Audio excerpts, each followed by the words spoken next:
The Senate will come out of recess, having recessed on March 12th, 2026. The Senate will come to order. I recognize Senator Birdsall for a motion. Thank you, Madam President. I move that the Senate adjourn from the late session.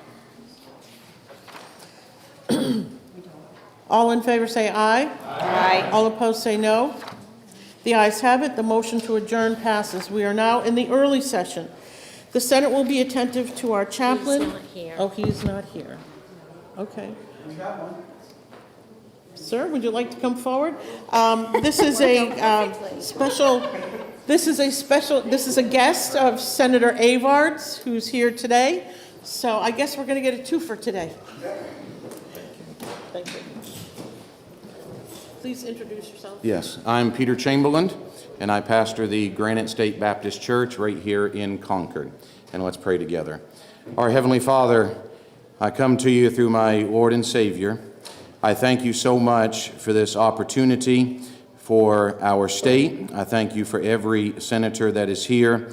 I thank you for their commitment to truth and righteousness on behalf of the citizens of New Hampshire. And I do pray for safety across our state. I pray for our men and women that are in harm's way in war right now, that you would bring them back quickly and safely to their families. Thank you so much for all that you do for us. Amen. Reverend, please stay. The Senate will remain standing while Senator Rochford leads us in the Pledge of Allegiance. I pledge allegiance to the flag of the United States of America and to the republic for which it stands, one nation, under God, indivisible, with liberty and justice for all. We're going to move on to introduction of guests. I'm asking Senator Avard to come forward because the Reverend's here.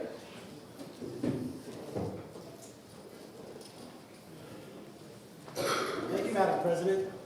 So we have a very interesting thing happen today, and there's a wonderful document or a wonderful book that has been presented with my name on it. It says Kevin Avard, and it's the Aiken Bible, the first American Bible, and it was printed 6 years after the Declaration of Independence and 5 years before the Constitution of the United States, at the very foundation of our country. And what we have over here, Please, sir, Stephen, come forward. come on forward. This is the original Bible, and maybe you can say a word about it? Oh, sure. Very briefly, the history here is that when the American Revolution began, America stopped trade with Britain. Among the many products we stopped receiving from Britain were Bibles, and so the first printer for the Journals of Congress, a man named Robert Aitken, asked Congress for their approval to publish the first American Bible. So this is a series of firsts. It's the first English Bible made in America in American history. It's the first King James Bible made in America in American history. It's the first English Bible made for schools in American history.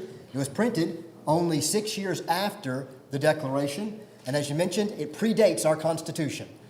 It is the only Bible approved by Congress and recommended to the American people by the American government, and that's the story of our first American Bible. And you're going to need the readers to read it.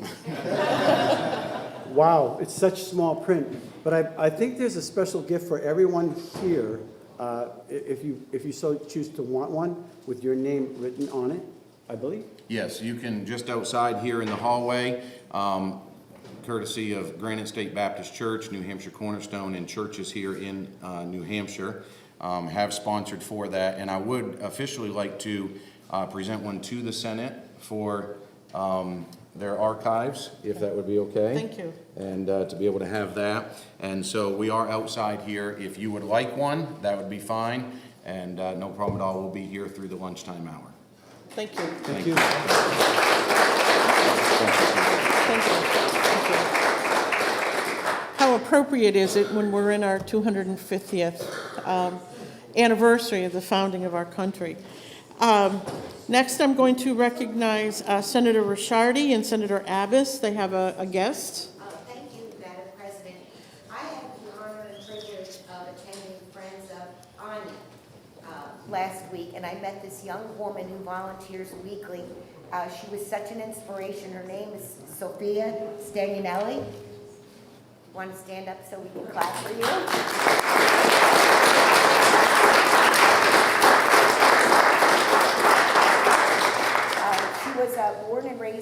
Hampshire, and last year she graduated with a double major in human rights and political science from UConn, and she came to our state to do beautiful work, came back home here, and it's wonderful that she volunteers her time, and she's a constituent of Senator Abbas's, so I'm happy she came today. Welcome.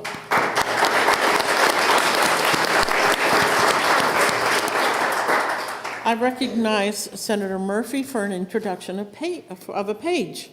Thank you, Madam President. I'm happy to introduce you to today's Senate page, Lexi. Lexi is a sophomore at Bedford High School. She is the goalie for the Bedford girls hockey team. She just joined the Bedford Crew. In the summer, she plays softball with New Hampshire Prospects. She's a member of the National Honor Society, and after graduation, she intends to enlist in the Army and then pursue a career in nursing. I'm also proud to be her father. Please welcome Lexi Murphy to the chamber.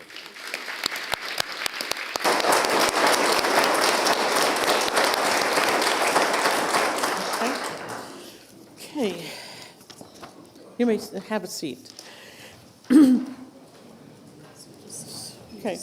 The Senate has received a message from the House asking for concurrence on the following entitled House bills. House Bill 1048 FN, House Bill 1216, and House Bill 1562, which are in violation of Senate Rule 3-21.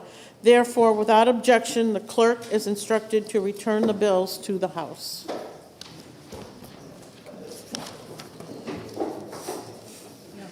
Without objection, today's finance report is adopted. No objections? Okay. We're going to move on to the bills removed from the consent calendar. In Energy, House Bill 1199, removed by Senator Gray. In Energy and Natural Resources, House Bill 1539, removed by Senator Avard.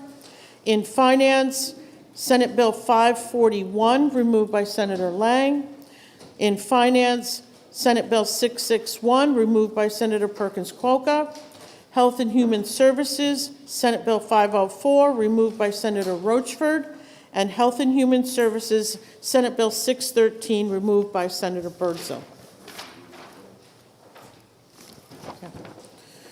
Without objection, the following bill is special ordered to the next session. In Energy and Natural Resources, House Bill 1199. Okay. Now we're going to go on to the consent calendar. Senator Birdsell moves that the consent calendar with the relevant amendments as printed in the day's calendar be adopted, and that all such bills found ought to pass be ordered as follows. FN bills not waived under Senate Rule 4-5 to the Committee on Finance.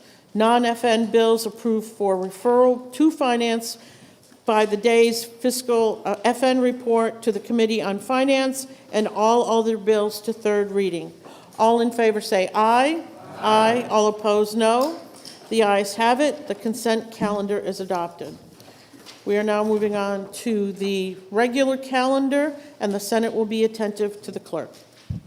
Thank you, Madam President. The Committee on Education Finance, to which was referred House Bill 1815 FN, an act relative to education financing. Having considered the same, the committee recommends that the bill is ought to pass by a vote of 3-2. Senator Murphy for the committee. Senator Murphy. Thank you, Madam President. I move House Bill 1815 ought to pass. This bill is best construed as a polite invitation to the judicial branch to correct 3 decades of faulty school funding orders by reconsidering the disastrous Claremont decision. I am hopeful the High Court will accept our invitation. If it doesn't, I would predict another 30 years of bad additions built on the broken foundation of Claremont until either the court finally corrects the mistake or the people elect a majority of representatives willing to subjugate their constitutional oaths to the opinion of unelected judges. The bill clarifies that adequate funding encompasses all forms of state education aid rather than only base aid. It does not reduce state aid to schools by even a penny. The state will continue to follow the current funding formula, which sends over $1 billion a year to public schools even as enrollment continues to decline. This bill makes clear that school funding is solely the prerogative of the elected representatives of the people, we the legislature. It opens the door, at long last, to a solution to the school funding morass. For these reasons, a majority of the Education Finance Committee recommends all to pass on House Bill 1815. Thank you, Madam President. Thank you, Senator Murphy. The bill is now on second reading. Is there any discussion? I recognize Senator Altschul. Oh, I didn't raise my hand yet. Should I? Okay, I recognize Senator Roswell. I'm second.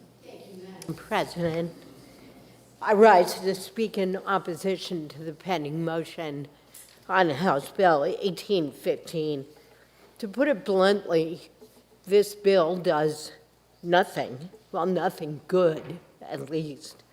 We've been told by students, taxpayers, and courts for 3 decades to improve the level of state aid we send to school districts. Some in this chamber, and you may hear this today, say we spend the 6th highest amount of any state in the country on our students. But this statistic is misleading because it includes the amount that local property taxpayers spend. So if you take out that 70%, 70 of the total spending, the truth is that New Hampshire is dead last in state aid for education. We should be ashamed of ourselves, and we should be ashamed of this bill's poor excuse of a solution. This bill does only shell game math. It simply moves around the deck chairs on the Titanic and does nothing else. It plays with semantics. It shifts some definitions and numbers onto others and calls it a day. No additional aid, and that's why there's no fiscal impact. No meaningful solutions to systemic problems we've let fester for 30 years to the detriment of our students, our children. Just shifting some buckets around, redecorating, while wiping our hands off this mess. And worse, it attempts to change the Constitution by statute. That's not how it works. Even if you believe that 30 years of judicial opinions were wrong, that's their job, to interpret the Constitution. We can't just wish away the judicial branch like we wish upon a star at night. This bill is really a shameful dereliction of duty. The crowds of citizens and voters who spoke against it are proof of that. My Democratic colleagues and I will be standing on the side of students, property taxpayers, and on the side of productive legislation that solves the problems Granite Staters tell us about. We ought to kill this bill and come up with a real solution. Thank you, Madam President, and I would like to be the first person to ask for a roll call. Okay. Okay, seconded by, we have a request for a Thank roll you. call from Senator Rosenwald, second by Senator Avard. Okay, we are still on the second reading. Is there any further discussion? Senator Altschiller. Thank you, Madam President. I rise in firm opposition to House Bill 1815. Last week, the Education Committee heard 4.5 hours of testimony on this policy proposal. Nearly 1,000 Granite Staters signed in opposition and only 20 in support. And then, after parents drove to Concord, after superintendents wrote letters, after constituents stayed up past midnight to email our committee, the committee spent just minutes deliberating before voting to advance it. Our files are thick with testimonies, some of which went unread before the vote, imploring us not to do this. Christine Downing, superintendent of SAU 75 in Grantham, wrote to the committee afterwards, and she asked us a simple question: are there more effective ways of communication? If so, what are those preferred methods that would allow for more deliberate and careful consideration? And from Northampton, Niall Warren wrote us to say that anything limiting the state's shared responsibility for education undermines our future, that a rising tide will lift all boats, because he's seen it work. These are not radicals. They are engaged citizens doing exactly what we have asked them to do, and what they received in return was a vote that took less time than reciting the Pledge of Allegiance did at the beginning of the day. So let's be clear about what House Bill 1850 does not do. It does not fund adequate education to the levels our Constitution requires. It does not lower anyone's property tax bill, not one person. It does not give one more child access to a qualified teacher, a working computer, or a functioning school building. What it does is redefine words. The bill doesn't raise the floor. It shortens the ruler so that the floor looks higher. That's not compliance with the Conval decision. That's a word game dressed up as legislation. And let's be specific about what this body is trying to rewrite its way around. Judge Ruoff found, after a full trial with expert testimony that the state declined to rebut with any evidence of its own, that our base adequacy payment of $4,000, $100 per student, is unconstitutional. The conservative minimum, he concluded, is $7,356.01. The New Hampshire Supreme Court affirmed that finding last July and told this legislature plainly that it is our obligation to remedy the deficiency. Rewriting the definition of adequacy in the law does not make the court ruling disappear. A new definition in statute does not vacate a constitutional obligation. You can only fulfill it or face the consequences for refusing to. What is equally troubling is the separation of powers problem that this bill bakes in. It tells citizens, if you believe this body has failed your children, your only remedy is to vote harder next time. That's not how constitutional rights work. You're not going to end lawsuits with this bill. In fact, you'll be inviting the perfect one. This will be a litigation lightning rod, not a litigation blanket. Superintendent Downing asked whether the process was working. Today, Madam President, our colleagues have a chance to answer that question. I urge this body to vote for the public school students in your districts. Vote no on this bill. Let's stop asking property taxpayers to carry what is constitutionally the state's obligation. And let's stop pretending that changing the definition will change the reality. Thank you, Madam President. Thank you, Senator. The bill is now on second reading. Is there any discussion? Senator Birdsall? Okay. Without objection, the question has been called. We have two other speakers who have signed up to speak, and that will be it. Okay, Senator Murphy and Senator Abbas wish to speak. So I will recognize Senator Murphy to speak. Thank you, Madam President. I'm going to take the unusual step of rising to speak a second time on this issue. And I do that as the chair of the Education Finance Committee. I want to be clear that we did receive emails and feedback, but we received them in the days leading up to the hearing. We had time to print those emails, to read them, to consider them. This was not a surprise. It wasn't like we didn't have time to read the emails. We had time. We sat through 4.5 hours of hearing. We talked about it. There was no further discussion. The process was followed, as it always is for all of us. And finally, Madam President, the notion that we must put aside our understanding of the Constitution in favor of that held by unelected judges, I disagree with that. Yes, it is their job to interpret the Constitution, but we also take the same oath. It is also our job when we vote. Yes, they can hold up our acts to the constitutional lens and ensure it passes muster, but we have the same right and duty and obligation to hold up their acts to that lens. We have it. That's why we take the oath. Our oath is not to follow whatever judges say. It's whatever we believe the Constitution says as we personally interpret it, and that's the oath that I follow every day in this building. So, Madam President, I appreciate the time. Thank you very much.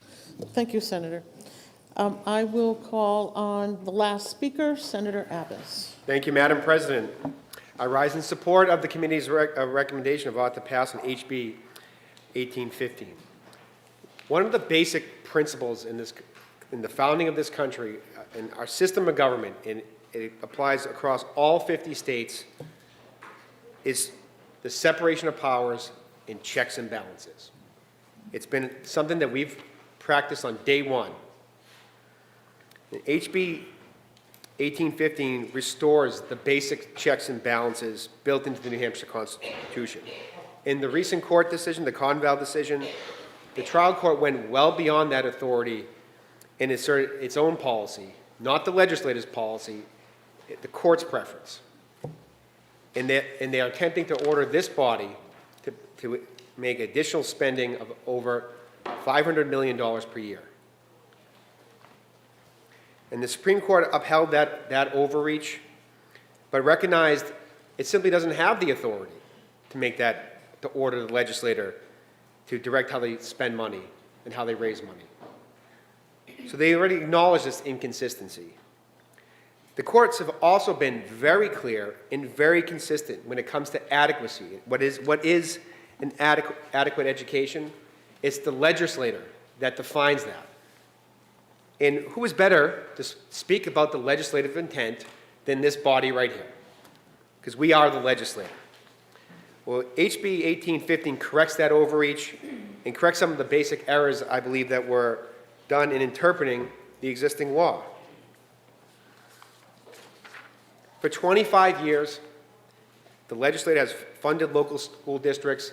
Presently, we are providing a record amount of funding, a record amount for public education at the state level.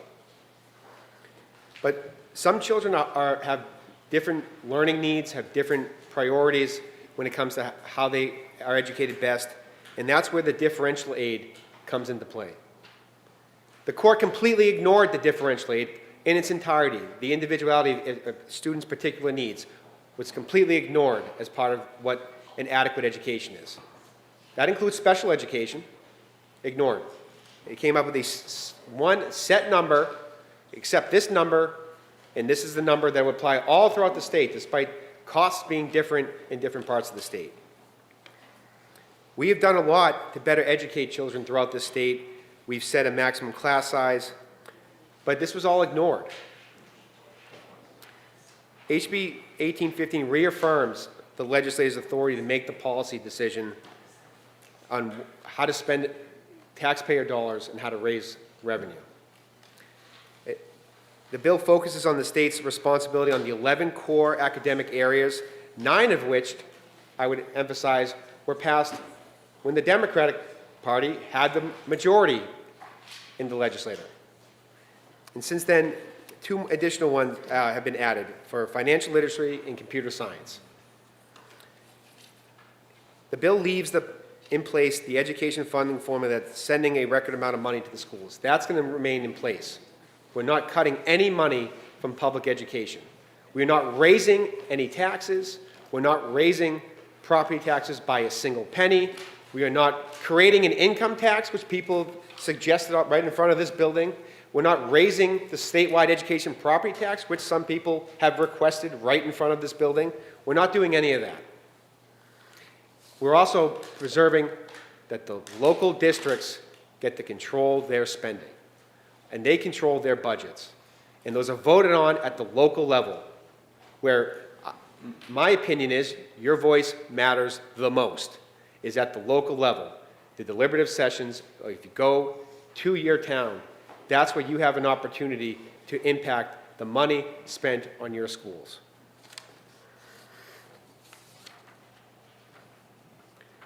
I've only been presented with two potential solutions to the issue raised.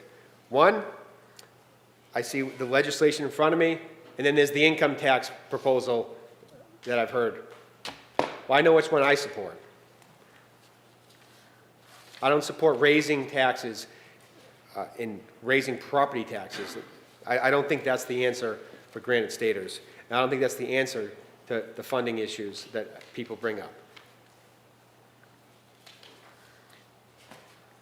So this matter will continue to be reserved for the legislator to resolve, and we're going to resolve this today in this chamber.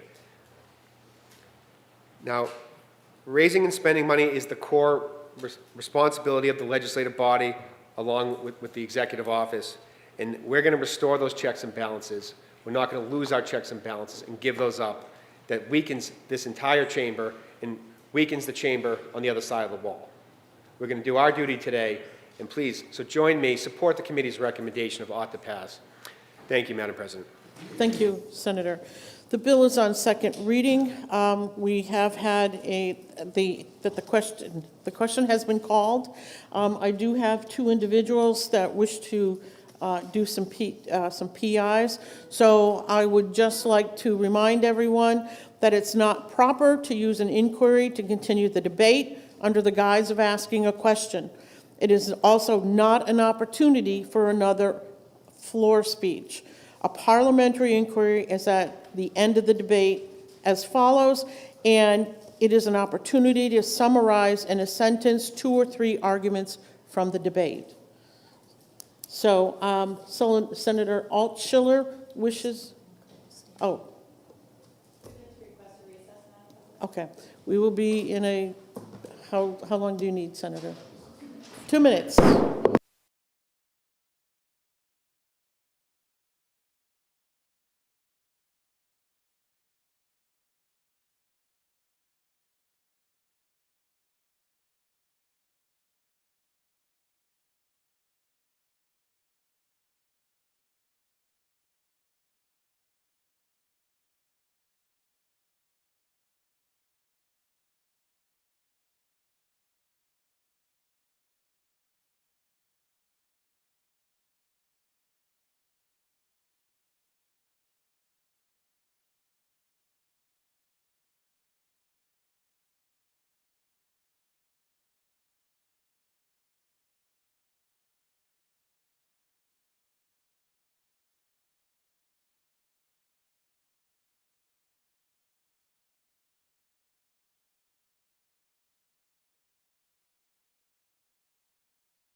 Senate will come out of recess.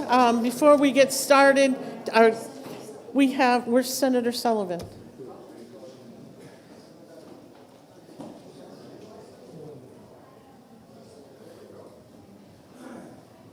She has a guest in the gallery. Oh, we're just going to have to move on. We were debating House Bill 1815, and we were at the PI stage, and so I recognize Senator Altschiller for a PI. Thank you, Madam President. If I know, this bill does nothing to provide greater funding or support or improvement for our classrooms, nor does it relieve property taxpayer burdens.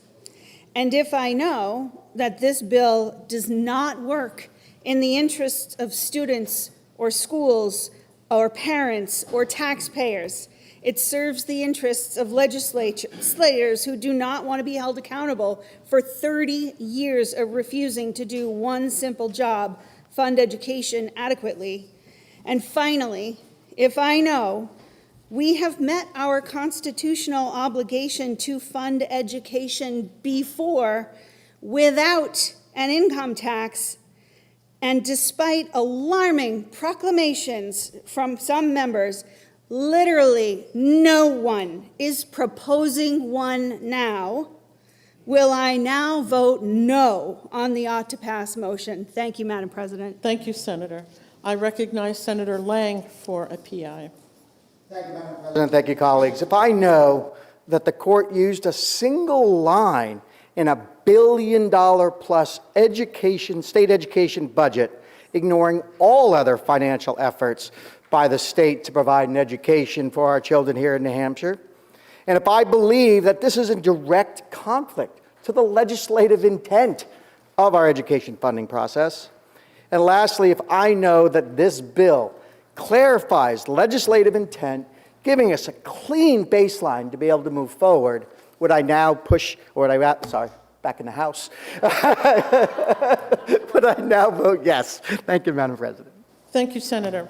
The question is on the adoption of the committee recommendation of ought to pass on House Bill 1815. Are you ready for the question? A roll call has been requested by Senator Rosenwald, seconded by Senator Avard. The clerk will call the roll. Senator Rochefort. Yes. Senator Lang. Yes. Senator McConkey. Yes. Senator Waters. No. Senator Prentice. No. Senator Gray. Yes. Senator Innes. Yes. Senator Ward. Yes. Senator Rishardi. Yes. Senator Fenton. No. Senator McGew. Yes. Senator Avard. Yes. Senator Rosenwald. No. Senator Reardon. No. Senator Murphy. Yes. Senator Pearl. Yes. Senator Sullivan. Yes. Senator Birdsell. Yes. Senator Long. No. Senator Perkins Quokka. No. Senator Abbas. Yes. Senator Gannon. Yes. Senator Altschiller. No. And Senator Carson. Yes. The ayes have it by a vote of 16 to 8. The motion of ought to pass is adopted, and the bill is ordered to third reading. Before we move on, I'd like to recognize Senator Sullivan to introduce a guest. Thank you, Madam President. I'd like to introduce Detective Lammy of the Manchester Police Department.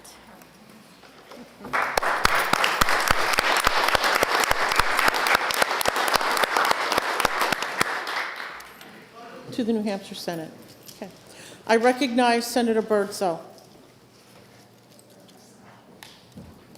Third reading. Thank you, Madam President. I move that House Bill 1815, having been ordered to the third reading, be by this resolution read a third time, all titles be the same as adopted, and be ordered by the Senate to be passed at the present time in the early session. Are you ready for the question? All in favor say aye. Aye. All opposed say no. No. The ayes have it, and the bill has been ordered to third reading. The Senate will be attentive to the clerk. Thank you, Madam President. The Committee on Education Finance, to which was referred Senate Bill 659, an act relative to education financing. Having considered the same, the committee recommends that the bill is ought to pass by a vote of 3 to 2. Senator Murphy for the committee. Senator Murphy. I move to table, Madam President. Okay. Okay, thank you. The motion to lay on the table is non-debatable. But before we do that, I recognize Senator Perkins-Coca for a PI. Thank you, Madam President. If I believe that our students deserve a genuine effort to fund their education, which is the great equalizer, and if I believe that quality public schools attract our workforce, which is the #1 priority for businesses across the state, and if I believe that this bill simply renames existing funding sources instead of really trying to solve the problem, would I vote yes to table? Thank you very much, Senator. I recognize Senator Birdsall for a PI. Thank you, Madam President. If I know that we passed an identical bill that affirms the legislature's support for public schools, focusing on core academics and targeting aid where it is most needed, would I now support the motion to table Senate Bill 659? Thank you, Madam President. Thank you. Let's see. The motion to lay on the table is non-debatable. All in favor of the motion say aye. Aye. All opposed say no. The ayes have it. The motion has been adopted. The Senate will be attentive to the clerk. Thank you, Madam President. The Committee on Commerce, to which was referred Senate Bill 482 FN, an act establishing a consumer protections for digital access transaction kiosks. Having considered the same, the committee recommends that the bill is ought to pass with an amendment by a vote of 4 to 1. Senator Reardon for the committee. Senator Reardon. Thank you, Madam President. I move ought to pass as amended on Senate Bill 482, establishing consumer protections for digital asset transaction kiosks. And if I may continue? Yes, you may speak. These protections were designed to be balanced to ensure consumers are not scammed while also ensuring the industry is not overly regulated. Similar legislation has been enacted in 24 states, including Maine and Vermont. In New Hampshire, individuals who are 60 years and older accounted for 85% of theft losses, and the average amount scammed was $40,000. The committee amendment would clarify definitions to ensure consistency throughout the statute, limit no more than $2,000 per day to be deposited into kiosks, and establish a refund period of 5 days, require operators to provide digital and paper receipts, and allow municipalities to enact stronger consumer protections. Thank you. Thank you, Senator. The bill is now on second reading. The first order of business is the committee amendment. Is there any discussion on the committee amendments? Senator Birdsall? I'd like to present. No, I think you're a little early for that. Yeah. Okay. So the question is on the adoption of the committee amendment. Are you ready for the question? All in favor say aye. Aye. All opposed say no. The ayes have it, and the committee amendment is adopted. The bill is on second reading. Is there any further discussion or amendment? I recognize Senator Birdsall. Thank you, Madam President. I move Amendment 2026-1172S, and I'd like to speak to the amendment. You may speak. Thank you, Madam President. I rise in support of Amendment 1172. This amendment enacts smart protections for our consumers and deters criminals while allowing lawful commerce to occur. It preserves the $2,000 transaction limit, which will stop New Hampshire from being a magnet for scams and criminals. Right now, New Hampshire is a target with hundreds of cases in the last few years and dozens of active cases currently. It raises the refund period from 5 to 14 days, and I will say for me, that is not enough, but I'm willing to do the 14 days. And it removes the minimum requirements section to keep requirements consistent throughout the state. Most victims of fraud do not realize that they have been scammed for weeks or even months, which is what concerns me about the 14 days. But there is a severe stigma associated with falling victim to crime, and many individuals feel ashamed for being scammed and are embarrassed to report it. In cases of crypto ATM fraud, law enforcement is often unable to recover those funds. So they put the money into the Bitcoin machine, and then it goes off into the Netherlands. And I will say, in listening to one of the congressional hearings last week, much of this money goes to our adversaries to work against us. So Of the 23 states that have enacted protections, none have refunds periods shorter than 14 days. Most allow 30, 60, or 90 days. And I just want to go through very quickly some of the issues that they've had throughout the state. In Derry, my own town, there was a $1 million scam of a 63-year-old male fell victim to a dating scam. Another one, 2,200. In January 1st, 2024, they investigated at least $73,218 was sent to suspects using crypto ATMs. In Epping, another $1 million plus loss, $119,000 loss, $6,000, $2,500. This is getting to be a scourge on our elderly, I'm sorry. In Hampton, $3,000 computer support company alerted to a virus, 17,000 citizen attempting to close out an online retailer account. Littleton, $100,000, Litchfield, $9,400. And many of these cases, there was one incident where a clerk actually caught someone doing this, and they tried to stop him, and they called the police. And even with the police there, the individual kept putting money in because they had the person on the phone, and they said, ignore them, they're not a real police officer. This is unbelievable what they're doing to our elderly and to the elderly in our states. And why they're happening here is many of them are, because the states around us have expanded it to 30, 60, 90 days, they've decided New Hampshire is a great place to do this. So I ask you to support Amendment 1172 and get it over the House, and we can try and work on it over there. Thank you, Madam President.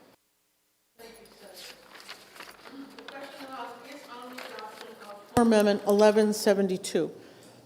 Senator McHugh wishes to speak. Thank you, Madam President. I thank my colleague from District 19 for bringing this floor amendment. I rise in support of the bill, the committee amendment, and the floor amendment. And I really rise to support our elderly, our parents whose hard-earned money goes offshore every day, by the thousands, by the millions of dollars. Just as our parents protected us, it's our duty to protect them. We can't always prevent someone from making a bad decision or getting scammed, but here's an opportunity where we can in some fashion. And when both industry and advocacy come together and ask for this, this is the right thing to do for our citizens. And I ask the body to support the floor amendment. Thank you. Thank you, Madam President. Thank you, Senator. The question is on the adoption of Floor Amendment 1172. Are you ready for the question? All in favor say aye. Aye. All opposed say no. The ayes have it. The floor amendment is adopted. The bill is still on second reading and open for further discussion and amendment. Okay. Seeing none, the question is on the adoption of ought to pass as amended on Senate Bill 482. Are you ready for the question? All in favor say aye. Aye. All opposed say no. The ayes have it. The motion is adopted and the bill is ordered to third reading.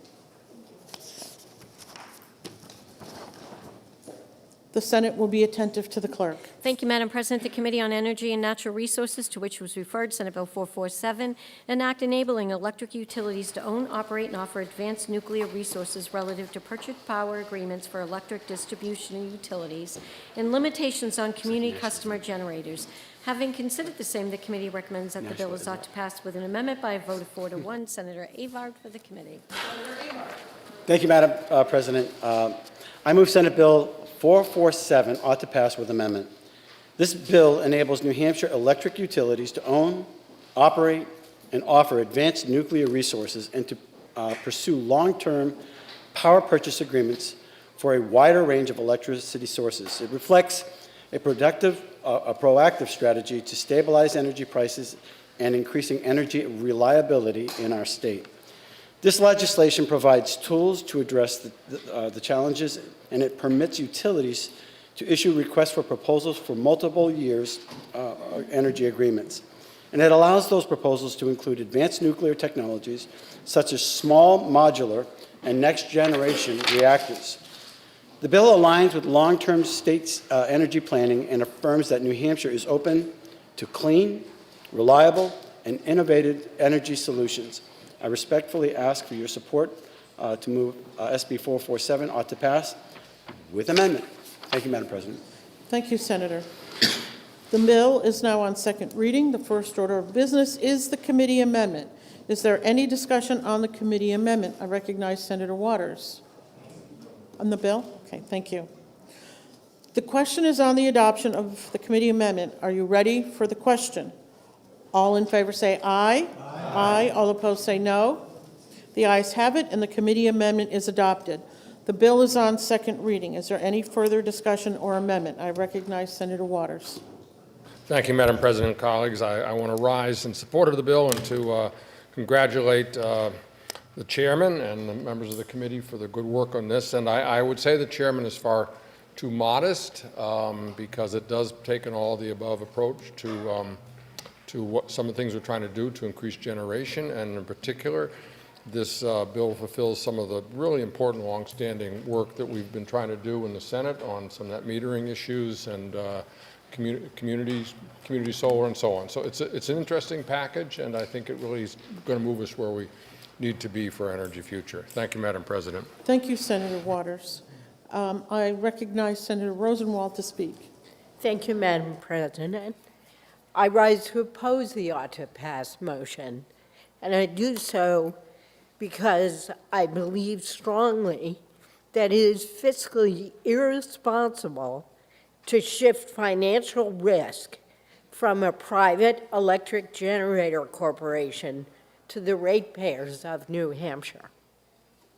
The 20-year power purchase agreements proposed in this bill mean that if New Hampshire enters into a bad deal, ratepayers will be stuck for decades. We would never enter into these one-sided agreements on our own lives. Can any of my colleagues imagine signing a decades-long mortgage agreement if you didn't know you'd have the right to refinance if rates came down? Recent world events have shown how hard it is to predict what the situation will look like next week, let alone 5, 10, 15, or even 20 years later. But we are thinking about locking in prices for up to 20% of our electric load for decades. And ratepayers have been stuck before with deals like this. The Millstone nuclear plant and Seabrook cost Connecticut consumers about $500 million above market prices over the recent past. And while these agreements did to some extent shield the ratepayers from price spikes that occurred when Russia invaded Ukraine, even so, that agreement cost ratepayers over $500 million more. I've spoken on this subject before, so I won't belabor it, but I ask my colleagues, ask yourselves, how good are you at reading tea leaves? And let me do my best Clint Eastwood here and pretend I'm Dirty Harry. Do you feel lucky? Let's vote for the ratepayers, not giant corporations, and say no on this motion. Thank you, Madam President.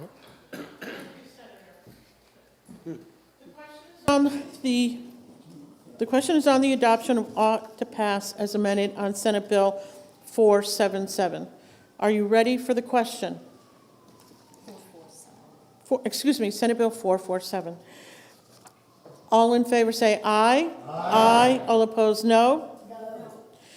The ayes have it, and the motion of ought to pass as amended is adopted, and the bill is ordered to third reading.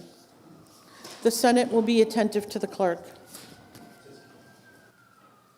Thank you, Madam President. The Committee on Energy and Natural Resources, to which was referred Senate Bill 595, an act relative to the establishment of remediation pathway for water systems required to undergo frequent testing. Having considered the same, the committee recommends that the bill is ought to pass with an amendment by a vote of 5-0. Senator McConkey for the committee. Senator McConkey. Thank you, Madam President. I move Senate Bill 595 ought to pass with amendment. Senate Bill 595 removes sanctions imposed on community water systems for missing or substituting a late water sample results. Systems will no longer be required to increase testing frequency due to missed or late tests. As amended, it adds language directing the department to waive penalties for late submissions and allow corrective action without additional enforcement measures. Senate Bill 595 maintains public health protections while reducing unnecessary regulatory burden. I ask the Senate support motion of ought to pass as amended. Thank you, Madam President. Thank you, Senator. The bill is now on second reading. The first order of business is the committee amendment. Is there any discussion on the committee amendment? Senator Waters. Thank you, Madam President. Colleagues, I rise to ask we vote down the committee amendment so a floor amendment can be brought forward, which I think makes a needed change to the bill. Thank you, Madam President. Thank you, Senator. Do you need a minute? Okay, the Senate will be in recess for 2 minutes.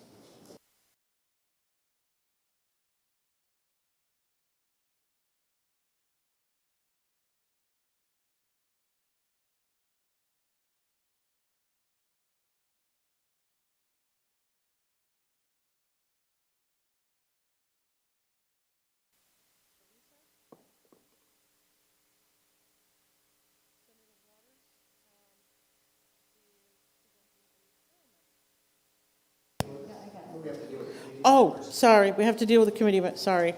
The question is on the adoption of the committee amendment. Are you ready for the question? Senator Lang has a question of Senator McConkey. Yes, sir. I'm comfortable sitting next to you. I didn't stand. I apologize. I just want to be clear. Are you in support of voting down the committee amendment and passing the amendment that's been offered for the floor amendment? Yes, after speaking with Chairman Evard, yes, I am. Thank you. Thank you. Okay, the question is on the adoption of the committee amendment. Are you ready for the question? All in favor say aye. All opposed say no. No.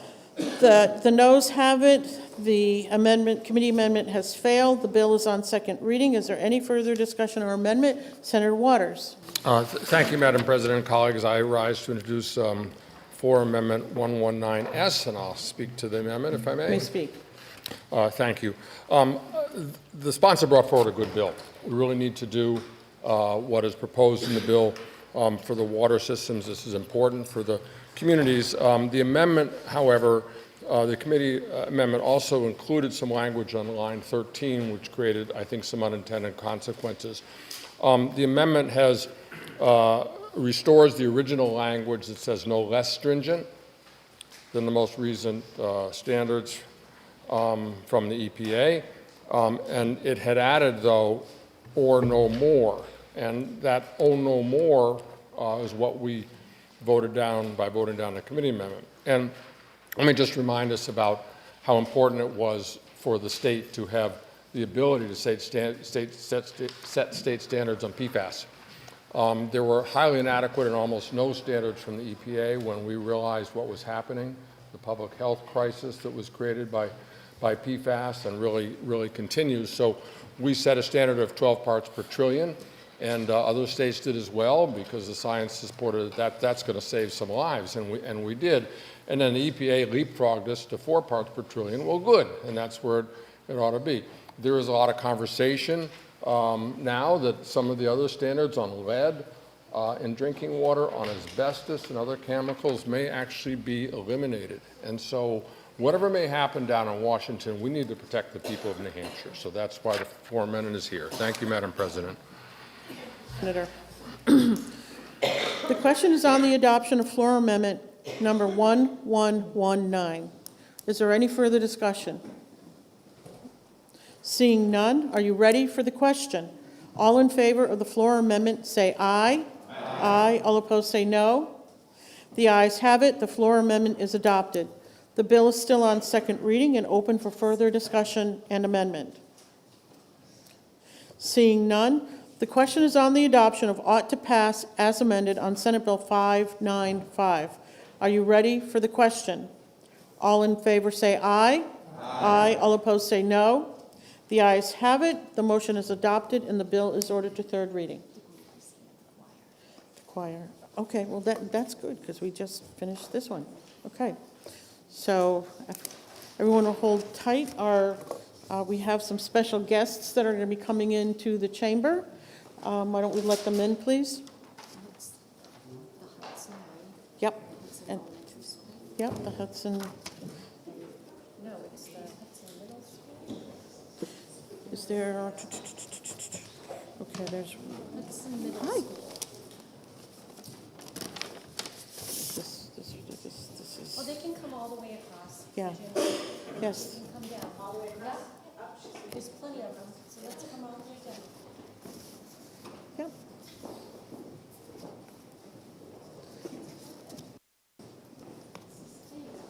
Senator Birdsall? Come on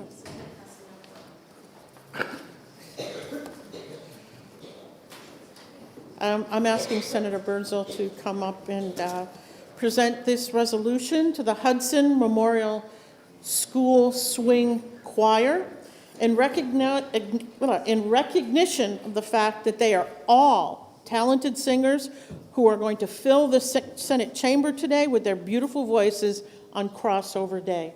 So I'd like to thank you all for being here. We appreciate this, and they're going to sing for us. Yes, please. Yes, everybody please stand.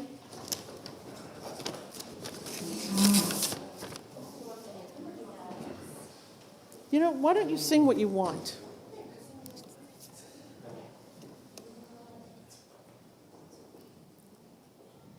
Be like the bird that, pausing in her flight, a while on boughs to slide, feels them give way beneath her, and sings,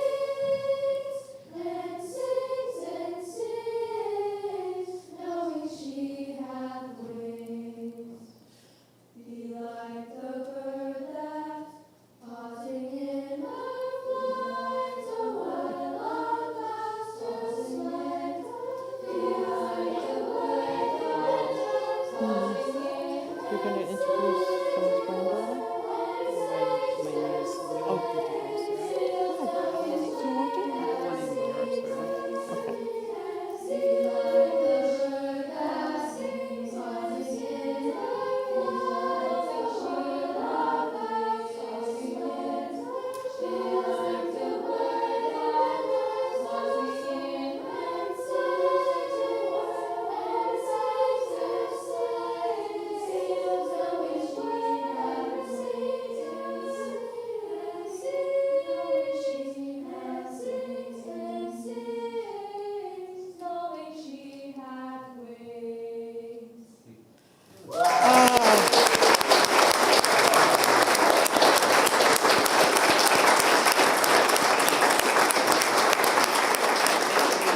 That was absolutely fantastic. Thank you all. You're a great group of young people who are extremely talented. I can't sing. I couldn't carry a note. I'm the kind of person, if I start singing, people go like this. But it's a great craft to work at, and I just want to congratulate you. I'm going to ask your choral director to come up so we can give you the resolution to take back to school with you. And this is Senator Birdsall, who's co-signed the recognition. So, thank you. Thank you very much, and thank you for coming into the Senate chamber. We always like to see young people come in here, and I hope you enjoy your day at the State House. I believe you're going over. Have they gone to the House already? No, we're Okay, you're getting to go over to do that. So, thank you all for being here. It's a real pleasure, and thank you so much for singing for us today. We really appreciated it.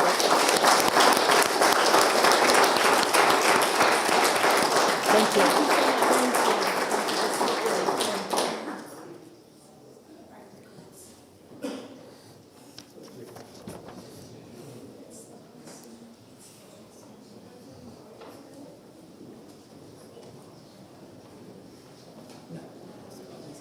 I know, that was absolutely beautiful. Well, it's, I need them to sing something that they really.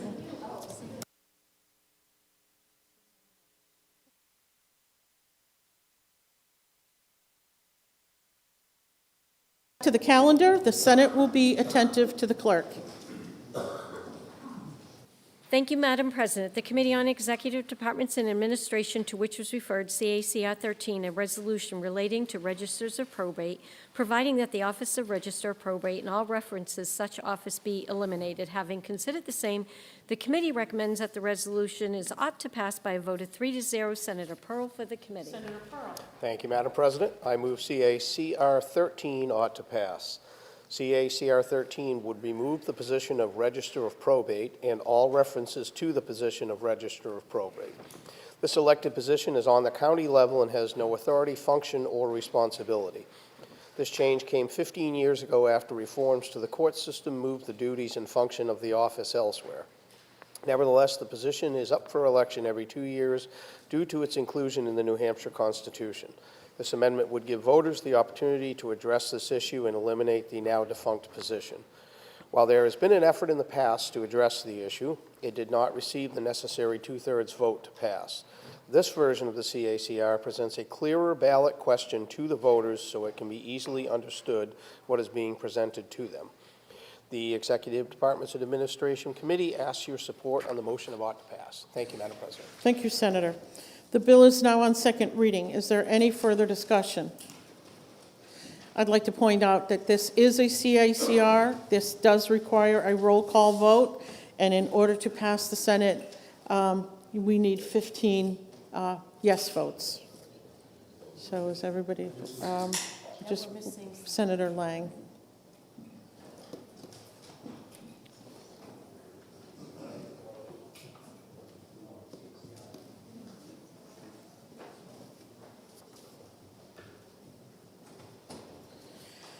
The question is on the adoption of the committee recommendation of ought to pass on CACR 13. Are you ready for the question? All in favor? Oh, we need a roll call. Sorry. It's okay. The clerk will call the roll. Senator Rochefort? Yes. Senator Lang? Yes. Senator McConkey? Yes. Senator Waters? Yes. Senator Prentice? Yes. Senator Gray? No.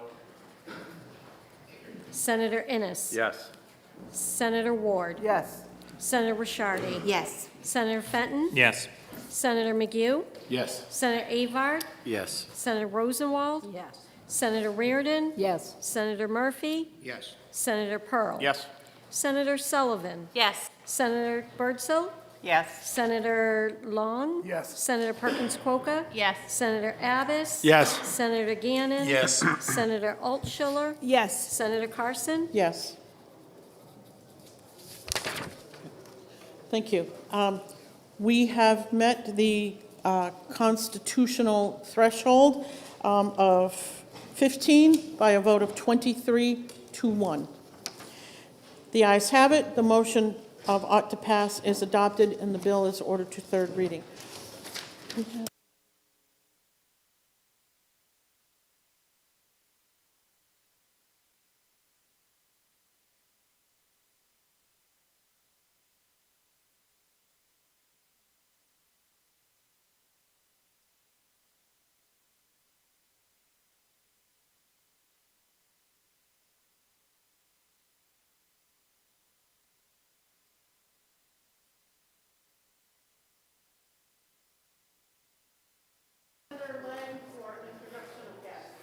Thank you, Madam President. I'd love to introduce the Laconia Christian Academy from Laconia, New Hampshire. Thank you guys for joining us.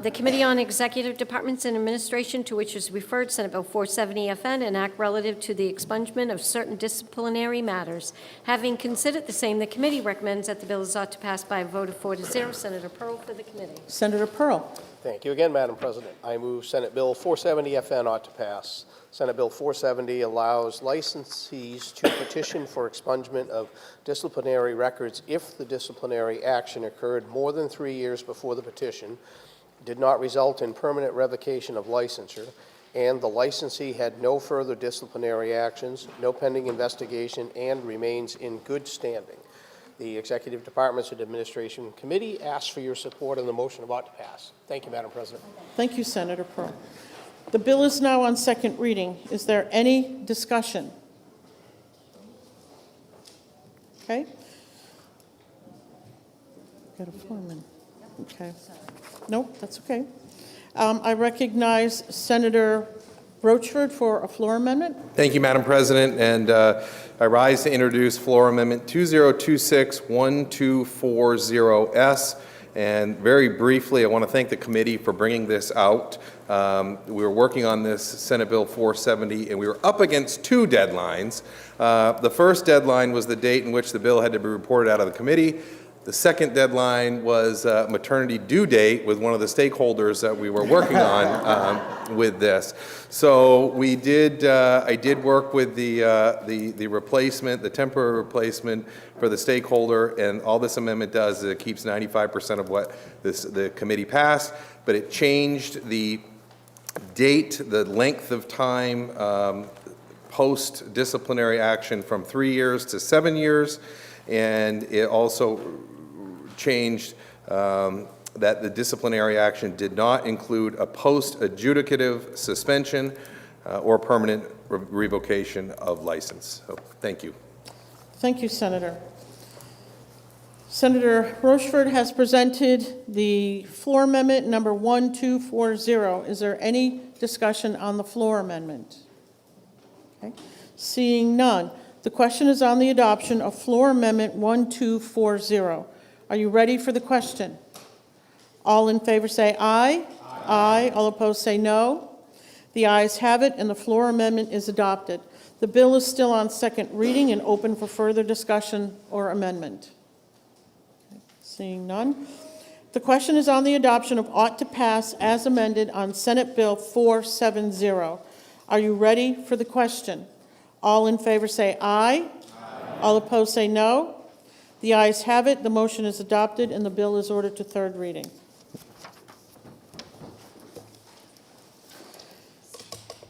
The Senate will be attentive to the clerk. Thank you, Madam President. The Committee on Finance, to which was referred Senate Bill 645 FN, an act relative to income eligibility for the New Hampshire Child Care Scholarship Program and reallocating certain revenue to fund the program. Having considered the same, the committee recommends the bill ought to pass by a vote of 7-0. Senator Birdsell for the committee. Senator Birdsell. Thank you, Madam President. I move Senate Bill 645 FN ought to pass. This bill amends RSA 167:83, Roman numeral 2R, by directing the Department of Health and Human Services to find families eligible for the Child Care Scholarship Program if their gross monthly income is less than or equal to 95% of the state median income. Senate Bill 645 FN makes the new eligibility standards contingent upon available funding and allocates multiple resources to provide for child care scholarships. No transfers to the Child Care Scholarship Program shall take place prior to July 1st, 2027. The Senate Finance Committee recommends passage of Senate Bill 645 FN and asks for your support. Thank you, Madam President. Thank you, Senator. The bill is on second reading. Is there any further discussion? I recognize Senator Reardon. Madam President, I just want to speak briefly in support of my bill and the motion. We all surely know the importance quality child care has in our life and the economic success. Our families are struggling and our businesses are struggling. When child care for 2 children is $30,000 a year and your family has a combined income of $80,000 a year, while also paying $2,000 or more for rent every month on top of every other expense in the books, the math just doesn't work. The lower earner steps away from their career and stays home. This harms families' wallets, harms individuals' prospects and future retirement income, and hurts our businesses. This bill provides a meaningful remedy to those dreadful consequences plaguing our working families in our states. Accessible and affordable childcare is good for kids, and it's good for families. It's reassuring that this chamber can come together to provide real material relief to hardworking Granite Staters. Let's pass the bill, and let's keep making childcare and everyday life in the Granite State more affordable. Thank you, Madam President. Thank you, Senator. The bill is on second reading. Is there any further discussion? Seeing none, the question is on the adoption of the committee recommendation of ought to pass on Senate Bill 645. Are you ready for the question? All in favor say aye. Aye. All opposed say no. The ayes have it. The motion of ought to pass is adopted. I recognize Senator Gray. Move to table. Senator Gray has moved to table. The motion to lay on the table is non-debatable. All in favor of the motion say aye. Aye. All opposed say no. No. The ayes have it. The motion has been adopted. I'd like to take like a 2-minute recess and talk to Senator Birdsall and Senator Perkins-Coker.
The Senate will come out of recess. Without objection, Senate Bill 476 is special ordered to the end of the regular calendar. Okay, we just got to wait for the clerk to come back.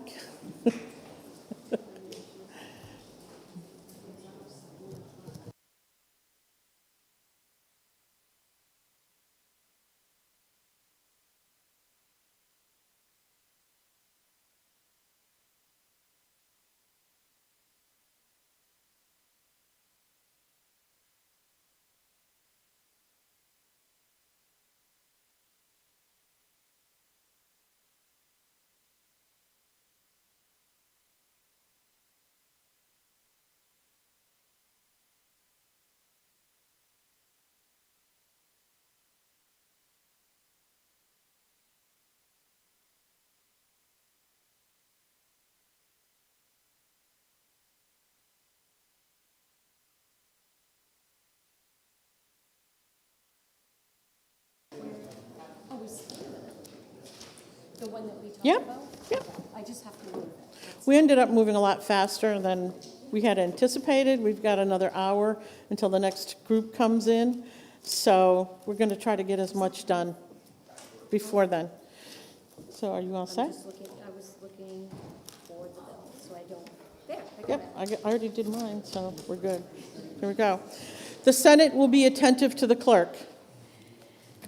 Thank you, Madam President. The Committee on Health and Human Services, to which was referred Senate Bill 441 FN, an act requiring a municipality that intends to transport a person needing substance use disorder treatment and other support services to have a memorandum of understanding with the receiving municipality prior to transport. Having considered the same, the committee recommends that the bill is ought to pass with an amendment by a vote of 3 to 2. Senator Avard for the committee. Senator Avard. Thank you, Madam President, and I think the clerk said it better than I can, actually.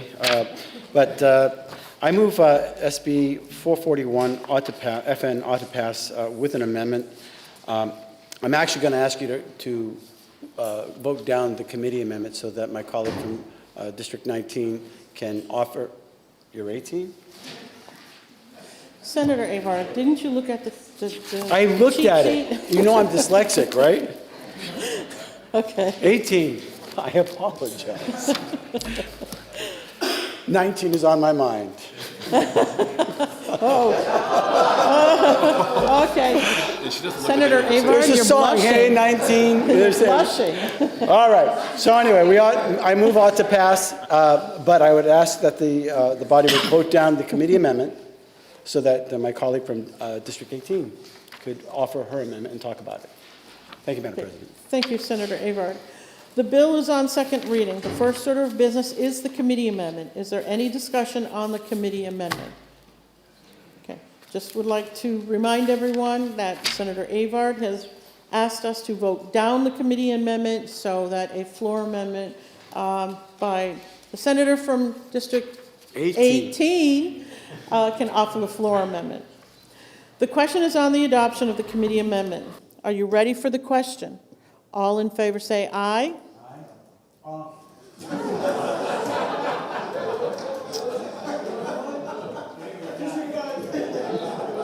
Okay. All in favor say no. No.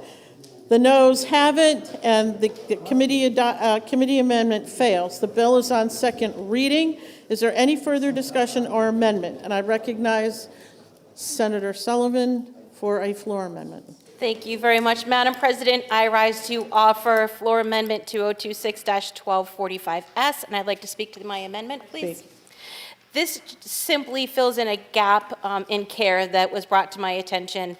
It will protect people who are in care that will be coming to another town or city to continue that care with the intention to return back to their home municipality. And so therefore, they wouldn't need a memorandum of understanding because they intend to go back. They will remain in the care of the department that they came from. Thank you very much. Thank you, Madam President. Senator. The question is on the adoption of floor amendment 1245. Is there any further discussion? Senator Long wishes to speak. Thank you, Madam President. I'd like to rise to speak in opposition to Senate Bill 441 and its amendments. I don't quite see what the reason is for this bill. The Welfare Association is already capable of doing what this bill seeks to accomplish, as do pre-existing intergovernmental agreements, albeit without all the negative consequences and baggage that this bill presents.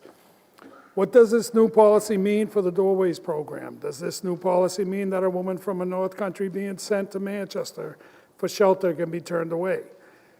These ambiguities and potential consequences of this new policy are harmful and entirely unnecessary, not just because the Welfare Association could add costs between municipalities, but because the central issue this policy seeks to address does not occur nearly as often as you'd suspect. This is a duplicative, unelegant, and poorly premised bill. And in closing, as we all may know, that there's a short time frame with which somebody accepts services for substance use. I think of when Manchester was doing the looking to get all the homeless veterans off the streets. And speaking with quite a few of them, there was a small time frame that we had to get them, and Harbor Care took them into Nashua. There would be an MOU that would have to come up, and I don't know if that time frame would be too long. So with that said, I thank you, Madam President. Thank you, Senator. The question is on the adoption of floor amendment 1245. Senator Sullivan would like to speak for a second time. Madam President, thank you for my indulgence in speaking a second time on this bill. This bill has the full support of the Manchester Police Department and the city. We have had to take care of the responsibility for all of the people in this state who are burdened with addiction, who are homeless, who are in need not just Manchester, we do get the bulk of it, but other towns that have services, literally have people dropped at their doorstep. What's happening is completely inhumane. To my colleague's point, right now, those people that are being dropped at shelters and outside of places, recovery centers, aren't receiving care. They're literally being dropped on the street, and they're living in our parks, in our trails. We've had people die over the winter because they didn't have shelter, and it's completely inhumane the way that these people are treated currently. This is going to have a memorandum of understanding so that we know exactly what happens when people are brought to our city or to our towns for care. And those people will actually be cared for instead of living on our streets and being dumped there like someone's unwanted goods. I ask my colleagues to please support this. And Madam President, I'd like to ask for a roll call, please. Okay, there's a request for a roll call. Is there a second? Seconded by Senator Avard. Thank you, Senator. Any further discussion on Amendment 1245? I believe Senator Waters has a question. The senator And then from Senator District 18, please. Yes. Thanks for taking my question, Senator.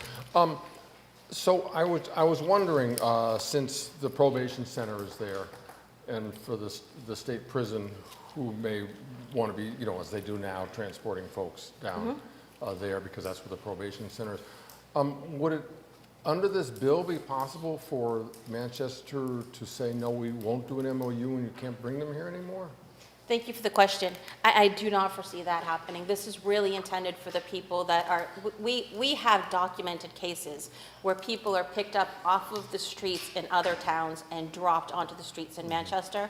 That's what this is to curtail and make sure those people are actually treated with respect and humanely, and that our departments can actually help those folks. If they come to us and we have no place for them, this gives us an opportunity to reach out to other towns or cities and find a place for them. Thank you. Thank you, Madam President. Thank you. Senator Prentice is recognized for a question of... My colleague from District 20. Yes. Thank you, Senator. So, do municipalities currently have the ability to enter into memorandums of understanding, intergovernmental agreements for services? Currently, they have that, yes. Follow-up? Follow-up. So, with that said, could a municipality now already enter into this type of agreement? Yes, they could. Okay. Follow-up. Does this bill and this floor amendment govern private organizations that are within any city or town's boundaries? Is it only specific to the municipal arm? It's only specific to the municipal arm. Thank you. The question is on the adoption of Floor Amendment 1245. Are there any further discussion? Okay, seeing none, are you ready for the question? There has been a roll call requested by Senator Sullivan, seconded by Senator Avard. The Senate will be attentive to the clerk. Senator Rochefort. Yes. Senator Lang. Yes. Senator McConkey. Yes. Senator Waters. No. Senator Prentice. No. Senator Gray. Yes. Senator Innes. Yes. Senator Ward. Yes. Senator Rishardi. Yes. Senator Fenton. No. Senator McGee. Yes. Senator Avard. Yes. Senator Rosenwald. No. Senator Reardon. No. Senator Murphy. Yes. Senator Pearl. Yes. Senator Sullivan. Yes. Senator Birdsall. Yes. Senator Long. No. Senator Perkins Quokka. No. Senator Abbas. Yes. Senator Gannon. Yes. Senator Altschiller. No. And then Senator Carson. Yes. 16-8 on the floor amendment. The ayes have it by a vote of 16 to 8. The floor amendment has been adopted. The bill is still on second reading and open for further discussion and amendment. Okay, seeing none. The question is on the adoption of ought to pass as amended on Senate Bill 441. Are you ready for the question? All in favor say aye. Aye. All opposed, no. The ayes have it. The motion is adopted and the bill is ordered to third reading. The Senate will be attentive to the clerk. Thank you, Madam President. The Committee on Health and Human Services, to which was referred Senate Bill 456, an act establishing the Commission for Children's Futures. Having considered the same, the committee recommends that the bill is ought to pass with an amendment by a vote of 5-0. Senator Prentice for the committee. Senator Prentice. Thank you, Madam President. I move Senate Bill 456 ought to pass with amendment. This bill establishes a commission to study issues related to the public health and safety of children in the state of New Hampshire. The intent of this commission is to study the health and well-being of children and identify gaps in mental and physical health services provided to children. A committee amendment has been adopted to administratively attach the commission of the Department of Education and amend the committee's membership. The Senate Health and Human Services Committee asks for your support on the motion of ought to pass with amendment on Senate Bill 456. Thank you, Madam President. Thank you, Senator. The bill is now on second reading. The first order of business is the committee amendment. Is there any discussion on the committee amendment?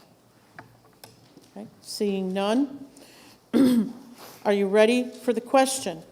All in favor say aye. Aye. All opposed say no. The ayes have it, and the committee amendment is adopted. The bill is on second reading. Is there further discussion or amendment? And I recognize Senator Birdsall for a floor amendment. Thank you, Madam President. I move Amendment 2026-1255S, and I'd like to speak to my amendment. Speak. So the only difference between the original bill and this floor amendment is the original bill had the governor assigning 17 members, which we don't typically do. So one thing, we reduced the numbers, I think, down to 15, and then we had the Speaker of the House, the Senate President, and the Governor assigning the people rather than us, all 15 members being assigned by the Governor. Thank you, Madam President. Thank you, Senator. The question is on the adoption of floor amendment 1255.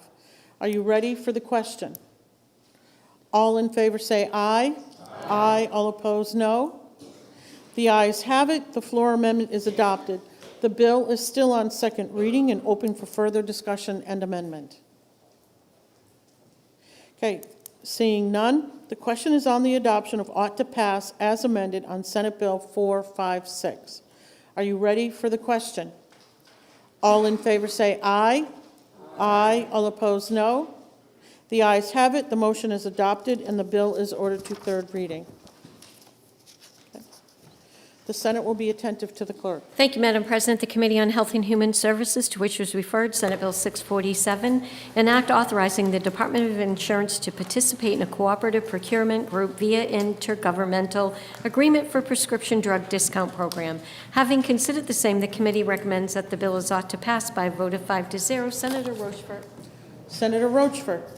Thank you, Madam President. I move Senate Bill 647 ought to pass. This bill authorizes the Department of Insurance to participate in a cooperative procurement group via an intergovernmental agreement for a prescription drug discount program. The intent of this is to allow the state to implement drug discount programs that allow for more savings for the consumer and more transparency in the transaction. While more work is being done on this effort, the committee wanted to keep this moving forward. The Senate Health and Human Services Committee asks for your support on the motion of ought to pass for Senate Bill 647. Thank you, Madam President. Thank you, Senator. The bill is now on second reading. Is there any discussion? Seeing none, the question is on the adoption of the committee recommendation of ought to pass on Senate Bill 647. Are you ready for the question? All in favor say aye. Aye. All opposed, no. The ayes have it. The motion of ought to pass is adopted, and the bill is ordered to third reading. The Senate will be attentive to the clerk. Thank you, Madam President. The Committee on Health and Human Services, to which was referred Senate Bill 665, FN, an act requiring pharmacies to charge consumers the lowest available price for prescription drugs. Having considered the same, the committee recommends that the bill is ought to pass with an amendment by a vote of 5-0. Senator Rochefort for the committee. Thank you, Madam President. I move that Senate Bill 665 FN ought to pass with amendment. As amended, this bill requires written agreement to be formed between pharmacy benefit managers and health carriers before pharmacy benefit managers can operate. The bill amends pharmacy benefit manager reporting and examination requirements. The bill raises the value of the maximum administrative fine that can be levied for violations of the state's pharmacy benefit manager laws. The committee amendment reflects stakeholder collaboration on several bills addressing pharmacy benefit managers. The Senate Health and Human Services Committee asks for your support on the motion of ought to pass with amendment for Senate Bill 665 FN. Thank you, Madam President. Thank you, Senator. The bill is now on second reading. The first order of business is the committee amendment. Is there any discussion on the committee amendment? Seeing none, the question is on the adoption of the committee amendment. Are you ready for the question? All in favor say aye. Aye. All opposed, no. The ayes have it, and the committee amendment is adopted. The bill is on second reading. And is there further discussion or amendment? I recognize Senator Ricciardi to present a floor amendment. Thank you, Madam President. I move Amendment 1239S and would like to speak to my amendment. I originally introduced Senate Bill 665 FN to work on addressing the cost of medicine here in New Hampshire. Across my district, I always hear concerns about the ever-increasing costs of health care. I'm glad to have had the chance to bring this bill forward and fight for my constituents. The amendment I am bringing forward is an attempt to bring back more of my original bill's focus.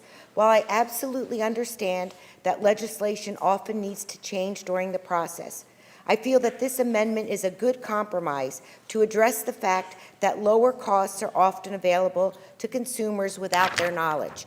The amendment I am offering instructs pharmacies in New Hampshire to make a reasonable effort to let consumers know that they can ask if there is a lower price available for them when picking up their medications. It is not a mandate that in which way this is done. It gives the pharmacies a range of options on how they can best inform consumers of their choices. The focus here is on what is best for the people. While consumers have the right to ask about lower prices, we are not yet at a place where enough people know that they can ask about this. This amendment is going to make health care more affordable and help keep our focus on increasing the quality of life for Granite Staters. I ask this body to please support this amendment. Thank you, Madam President. Thank you, Senator. The question is on the adoption of floor amendment 1239. Is there any discussion? Seeing none, are you ready for the question? All in favor of the floor amendment say aye. Aye. All opposed, no? No. The ayes have it. The floor amendment is adopted. The bill is still on second reading and open for further discussion and amendment. I recognize Senator Rosenwald to present her amendment. Thank you, Madam President. I'd like to move floor amendment 1129S and speak to it. You may speak to it. Thank you.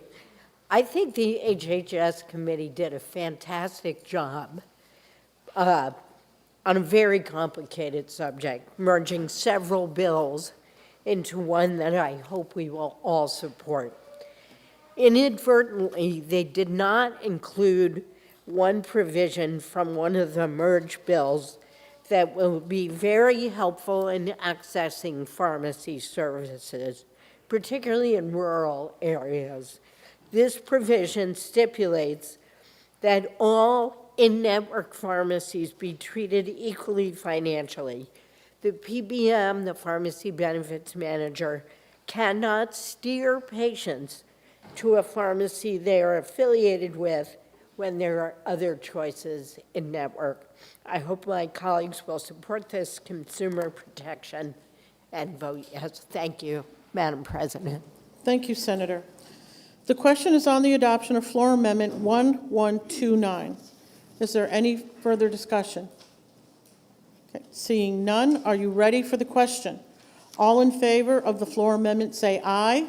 Aye. All opposed say no. The ayes have it. The bill is on second reading and open for further discussion or amendment. Senator Rosenwald? Yes, I'd like to speak to the bill, if I Okay, we have to finish well, we just adopted, so go ahead. Oh, I'm sorry. There are no more amendments, right? As far as I know, no one came forward. They had the chance. Okay, thank you. I rise in support of the ought to pass motion on Senate Bill 665. I think this is one of the most important bills this this chamber is going to take up this year. We all know that the cost of prescription drugs is too high. And for people, it means often hundreds or thousands of dollars a month for medicines that literally can mean life or death. And many Granite Staters, actually a quarter of us, are not taking their medications as prescribed by their provider. They're either skipping doses, cutting pills in half, or not even filling their prescriptions. By doing so, they jeopardize their health, but they also risk higher medical bills in the future. And higher prescription drug costs have also been a strain on insurance premiums, which have skyrocketed. Prescription drugs are growing very quickly as a percentage of our state's total health care spending, rising from 19% of the total spend to 23% of all health care spending in our state in just a few years. So who's to blame for the cost of high prescription drugs? It's easy to blame the manufacturers. But the answer to unaffordable medicines, I think, is more complex and has to include the pharmacy benefits managers as the middlemen in the market. This is a really fast-growing, very concentrated industry with only 3 main businesses that control 80% of the prescription drug benefit market. In fact, the pharmacy benefits manager industry has grown so quickly that oversight and regulation to protect patients and employers hasn't kept up. We need to do a better job, and this bill will do that. It does that better job. It will work to bring transparency, accountability, and oversight to this important sector of the prescription drug market. By so doing, I think we will see less upward pressure on drug pricing and insurance premiums. I'm hoping the entire Senate will vote yes, so we send a strong message to the other body. And so I would like to request a roll call. Second. Thank you, And a roll Madam call by President. Senator Rochford. Okay, thank you, Senator. The question is on the adoption of ought to pass as amended on Senate Bill 665. A roll call has been requested by Senator Rosenwald, seconded by Senator Rochford. I'm used to saying Senator Abar. I know, you were quick. Okay.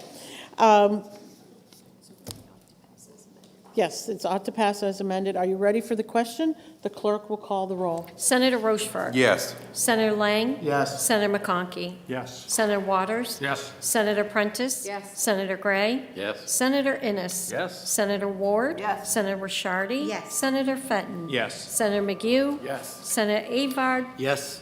Senator Rosenwald. Yes. Senator Reardon. Yes. Senator Murphy. Yes. Senator Pearl. Yes. Senator Sullivan. Yes. Senator Bertzel. Yes. Senator Long. Yes. Senator Perkins Coca. Yes. Senator Abbas. Yes. Senator Gannon. Yes. Senator Altschiller. Yes. And Senator Carson. Yes. 24 The ayes have it by a vote of 24 to nothing. The motion is adopted and the bill is ordered to third reading. Without objection, the clerk is authorized to make technical and administrative corrections which are necessary to reflect the intent of the Senate. I'm going to ask for a 2-minute recess, and we will hold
The Senate will come out of recess.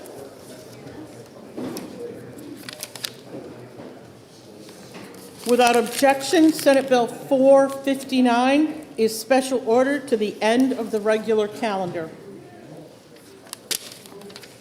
The Senate will be attentive to the clerk. The Y's out there, they're going to wait. Yeah. Okay. Thank you, Madam President. The Committee on Judiciary, to which was referred CACR 11, a resolution relating to sheriffs, providing that no person should hold the office of county sheriff after he or she has attained the age of 75 years. Having considered the same, the committee recommends that the resolution is ought to pass with an amendment by a vote of 4-0. Senator Reardon for the committee. Senator Reardon. Thank you, Madam President. I move CACR 11 relative to the age of eligibility for county sheriffs ought to pass with amendment. If I could speak further. Yes, you may speak. CACR 11, as introduced, would amend the New Hampshire Constitution to raise the maximum age at which a person may serve as a county sheriff from 70 to 75 years old. The resolution seeks to reflect modern life expectancy and retain experienced leadership in law enforcement. The resolution, as amended, removes the age limitation entirely for the office of sheriff, allowing voters to determine whether a candidate is fit to serve regardless of age. I respectfully ask that you join members of the Senate Judiciary Committee in voting CACR 11 ought to pass with amendment. Thank you, Madam President. Thank you, Senator.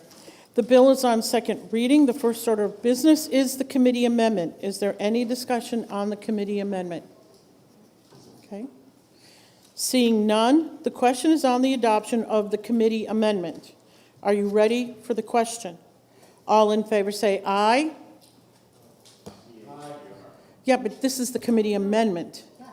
So we have to adopt the amendment first, and then we go to the bill. Okay. So let's try that again. The question is on the adoption of the committee amendment.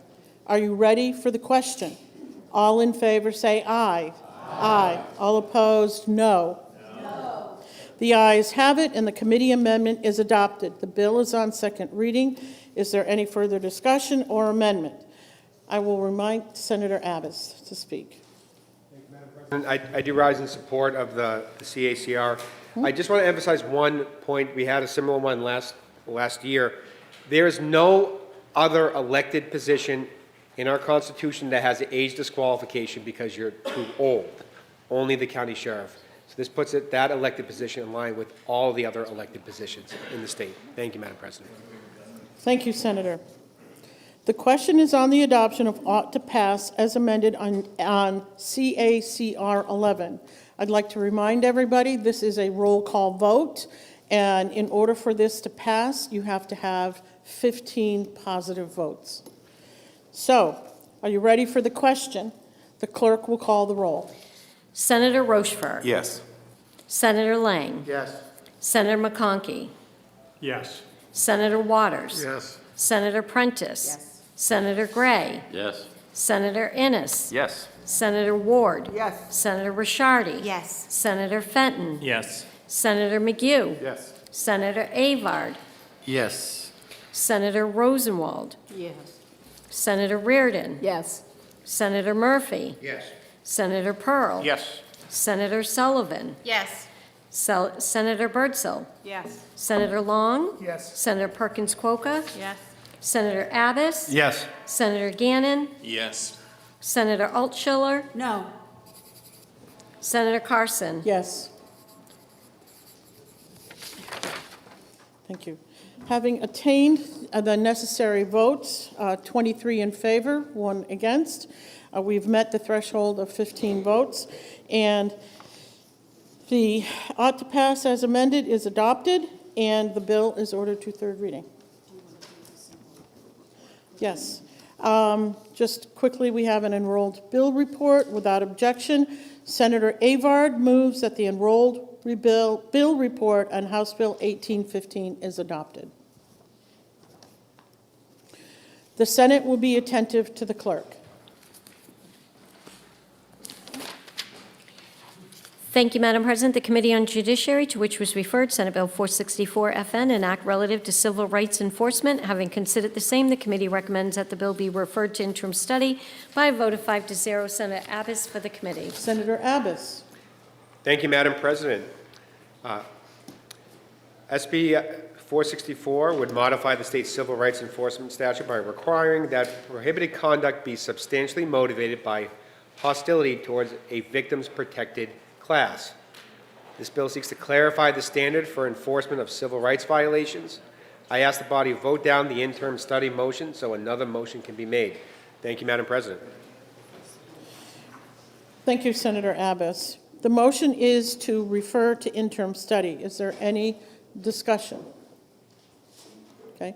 Senator Abbas has asked us to vote down the refer to interim study on Senate Bill 464, so a motion can be made.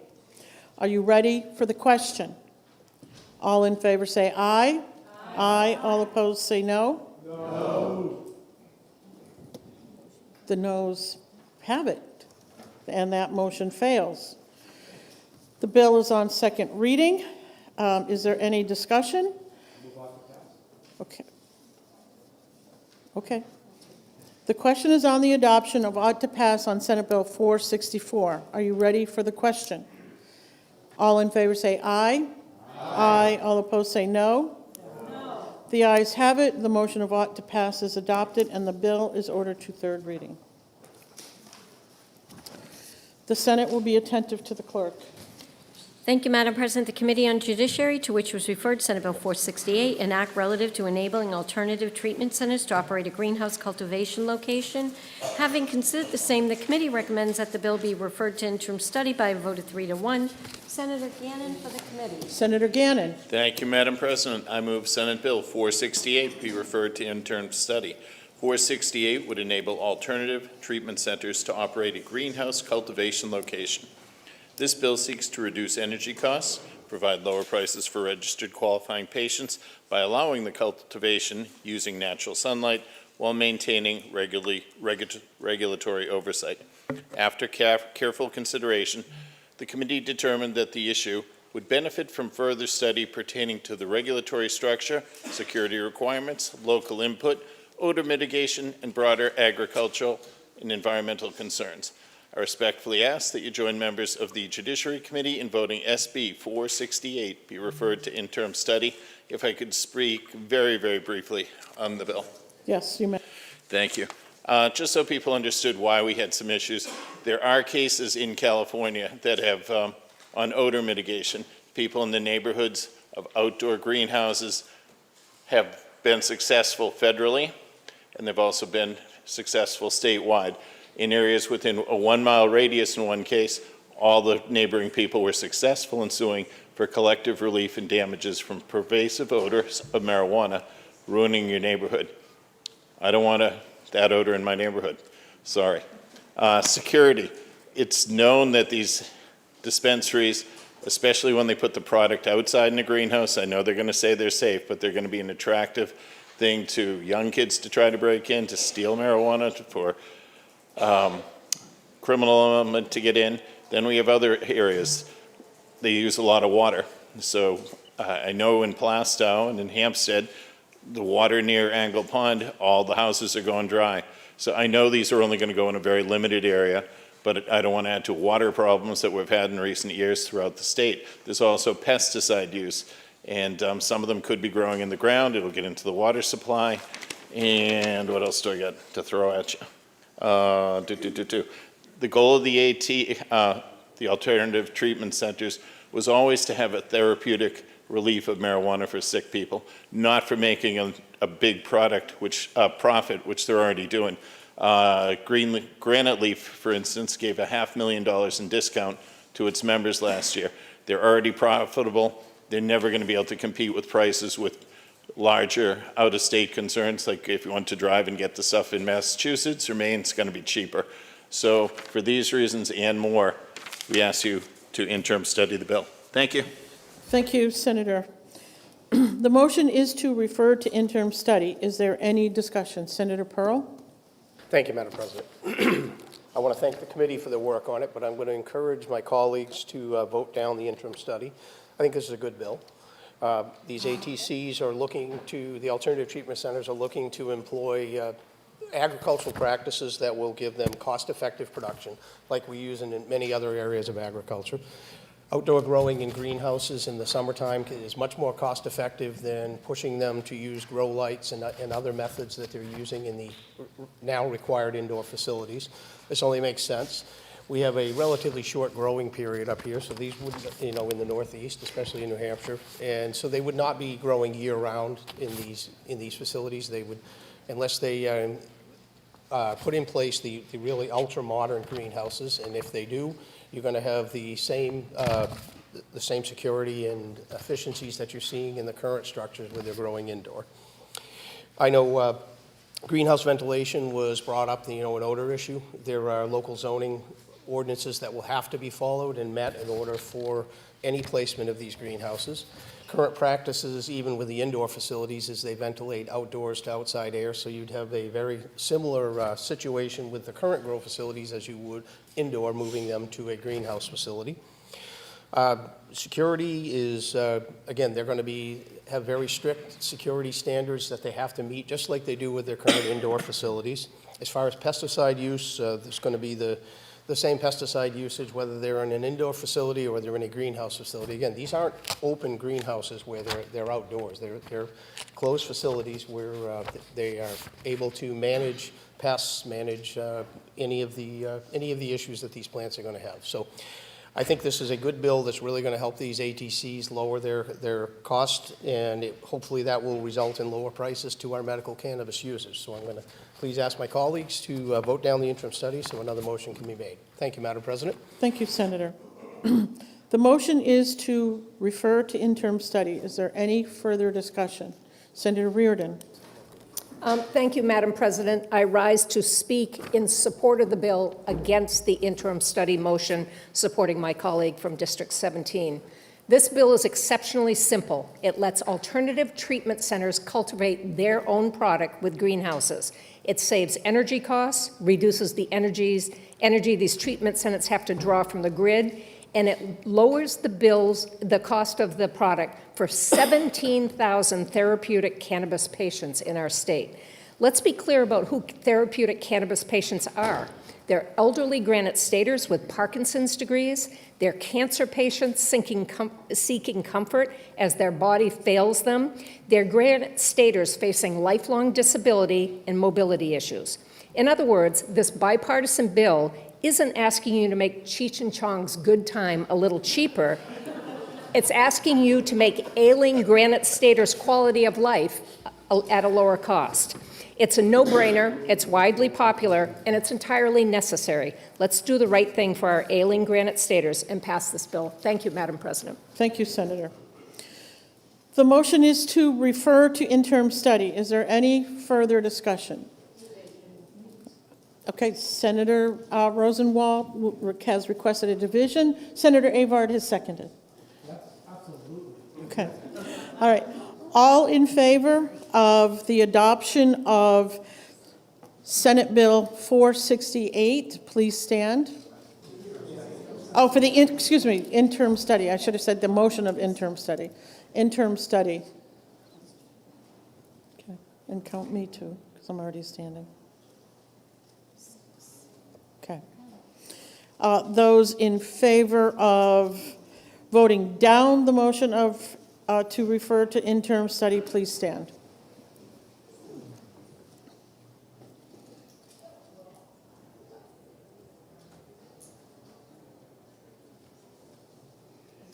Okay.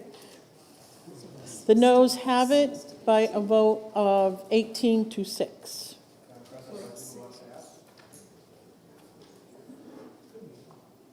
I said that the noes have it For by a interim vote study, of correct. 18-6. So the noes won, yeses, okay. And I'd like Senator to move Pearl, on to you may pass. speak. Yeah, it failed. Yep. I'd like to move on to pass. Okay. Okay. We have a motion of ought to pass on Senate Bill 468. Are you ready for the question? All in favor say aye. Aye. All opposed say no. No. The ayes have it. The motion of ought to pass is adopted, and the bill is ordered to third reading. We'll get there. Okay.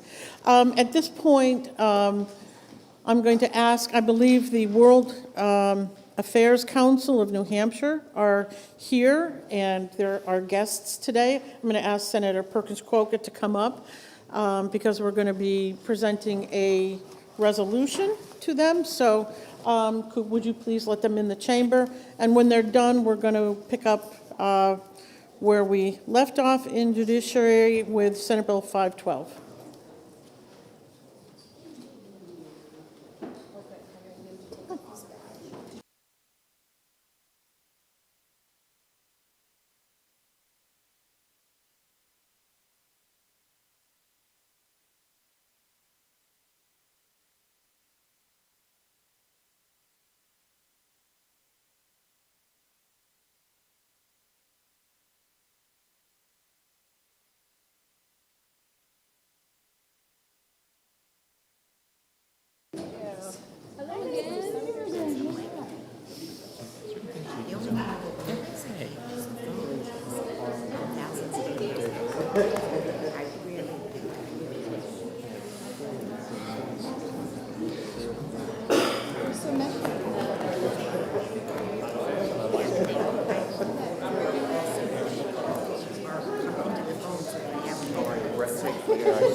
Okay, why don't I read this? Okay, you can read this, and then I'll read this. Okay? Okay. All right. Okay, everyone, please. We'd like to offer our congratulations to the YMCA on its 175th anniversary.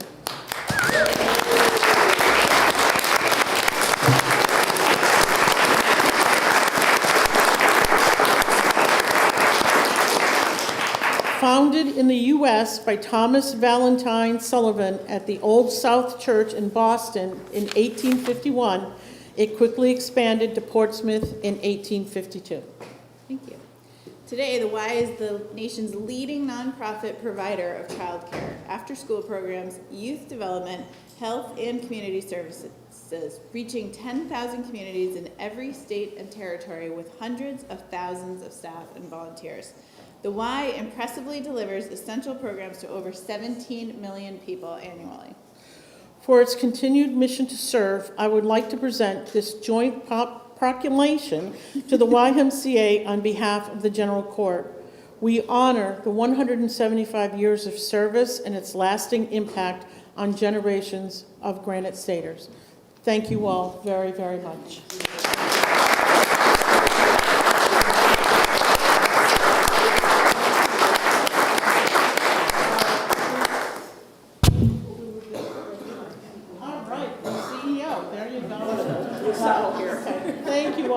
Thank you all for being here. We really appreciate what you do for Granite Staters, wherever they are in our communities, and for our children, and the services you provide. They're invaluable. So thank you all very, very much. And as a mother of a kid who's in swim lessons, 2 kids in swim lessons at the YMCA, and my daughter goes to your summer camps, it's wonderful to see them enjoying the same kind of childhood I got to have. So thank you so much for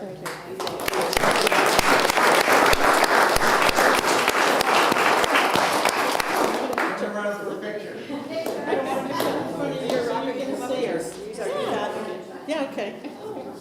Yes. Ready? 1, 2, 3. YMCA. Thank you. Oh, wait, Jennifer wants one. Okay, good. I guess we got to do the Steve part. No. Thank you. Okay, we're all set. Thank you.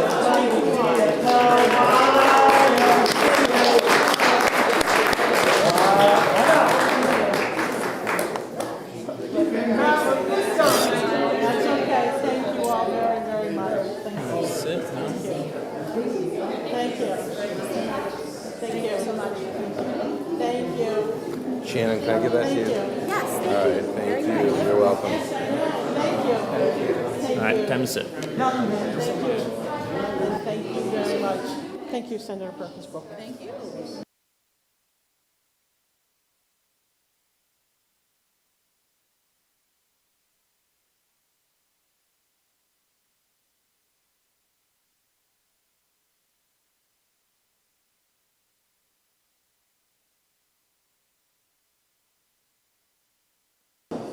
The Senate will be attentive to the clerk. Thank you, Madam President. The Committee on Judiciary, to which was referred Senate Bill 512, an act relative to fees to annual criminal records related to charges that do not result in conviction. Having considered the same, the committee recommends that the bill be referred to interim study by a vote of 3-2. Senator Abbas. Senator Abbas. Thank you, Madam President. I move that Senate Bill 512-FN be referred to interim study. SB 512 would require the courts to waive the filing fee for petitions to annul criminal records when charges do not result in conviction. While the committee supports the underlying goal and fairness for the individuals who are not convicted, and if I know what I'm reading is clearly outdated than what I'm going to ask for, basically we want you to vote down the interim study because my good friend from District 16 would like to make a different motion and offer potentially a floor amendment. So please vote down the interim study. Thank you. Thank you. Thank you, Senator. Senator Reardon would like to speak? Oh, she left her pen. I also rise in opposition to the pending motion of interim study. This is a simple policy change that received 0 testimony in opposition. If you're charged and found not guilty, you should not have to pay to get your records annulled. As said by the prime sponsor on the record, charges, mugshots, and legal defense are incredibly costly for one's finances and well-being. The state has the burden of proof in proving its charges against defendant. If the state fails to do their job, fails to meet the burden of proof, fails to secure a conviction, they should similarly bear the burden of annulling records that could follow someone for the rest of their life to their detriment.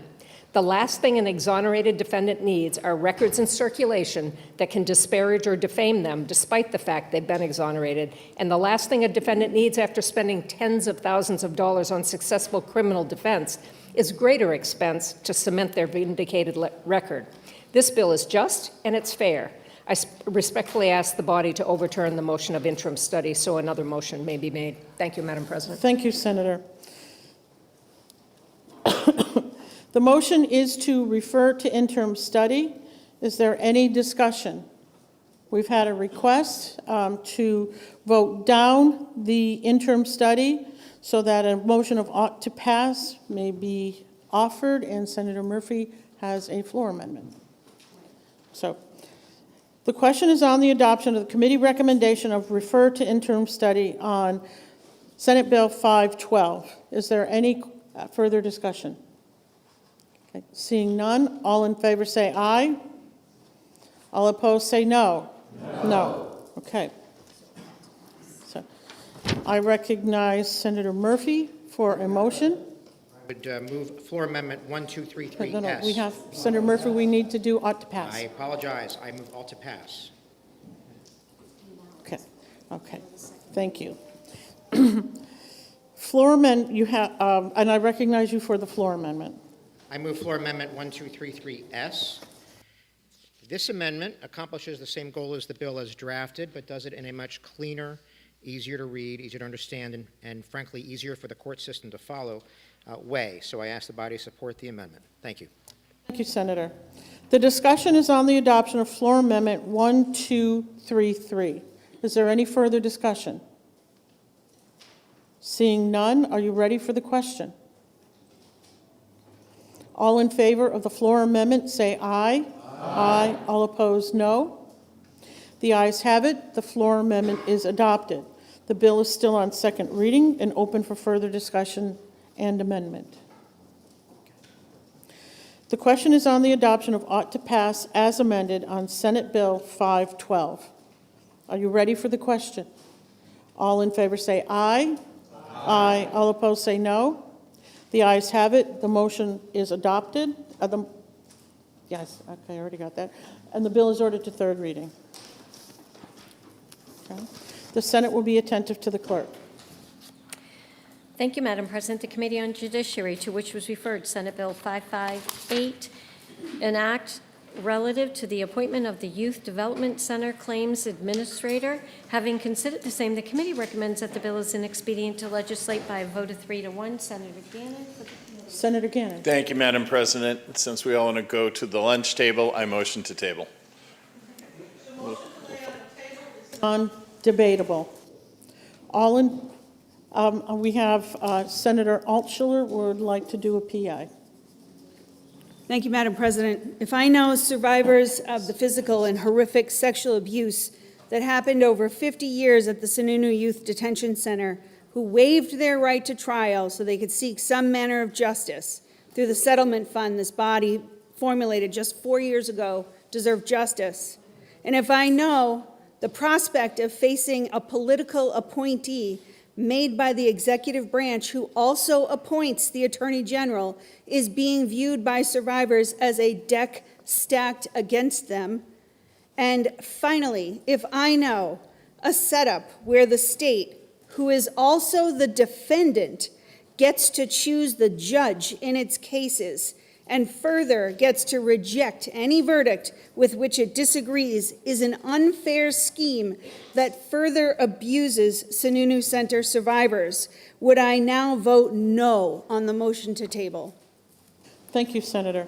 I recognize Senator Abbas for a PI. Thank you, Madam President. If I know that this bill would reinstate a policy where the lawyers and law firms were recovering their legal fees while the actual victims who agreed to a structured settlement had to wait several years for their settlement to be paid to them. And Madam President, if I also know that this would reinstate the policy where we were paying on the interest loans that were being taken out against the lawsuit by the victims, which is not part of the settlement, and if I know that these practices cause the fund to face financial hardships as a result of the law firms being paid well in advance of the victims, would I vote yes on the motion to table? Thank you, Senator. The motion to lay on the table is non-debatable. All in favor of the motion say aye. Aye. All opposed say no. No. The ayes have it. The motion has been adopted. The Senate will be attentive to the clerk. Thank you, Madam President. The Committee on Judiciary, to which was referred Senate Bill 648, an act requiring age verification to allow access to certain material harmful to minors. Having considered the same, the committee recommends that the bill be re-referred to interim study by a vote of 3 to 1. Senator Gannon for the committee. Senator Gannon. Thank you again, Madam President. SB 648 would require commercial websites or applications that publish a substantial portion of material harmful to minors to implement age verification procedures and establishes enforcement by the Attorney General. The bill seeks to limit minors' access to harmful online material while incorporating privacy protections and regulatory requirements. I ask that the body vote down the interim study motion so that another motion can be made. Thank you, Madam President. Thank you, Senator. The motion is to refer to interim study. Is there any discussion? Okay. Seeing none, the question is on the adoption of the committee recommendation to refer to interim study on Senate Bill 648. Are you ready for the question? Can we just take a 1-minute recess?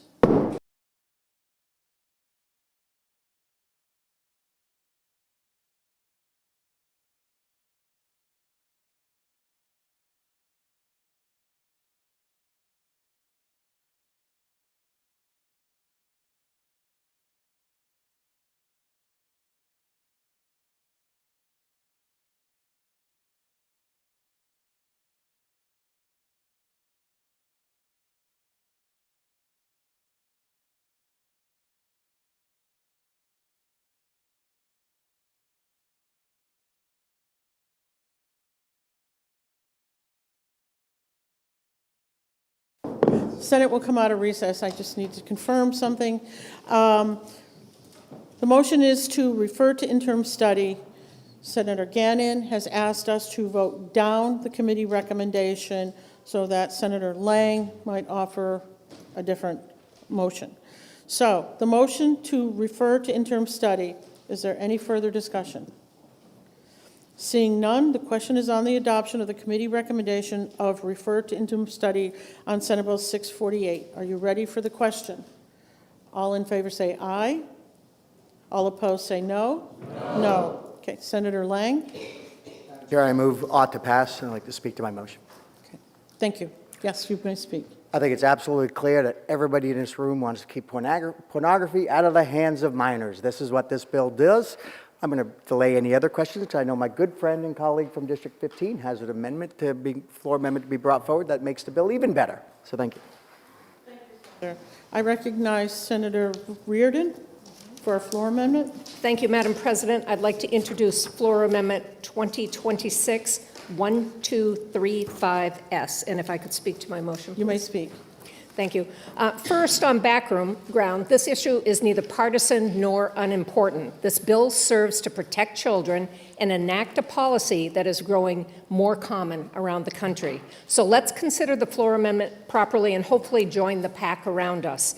This floor amendment is a replace all, but is very simple. It clarifies that it's meant to apply to pornography alone.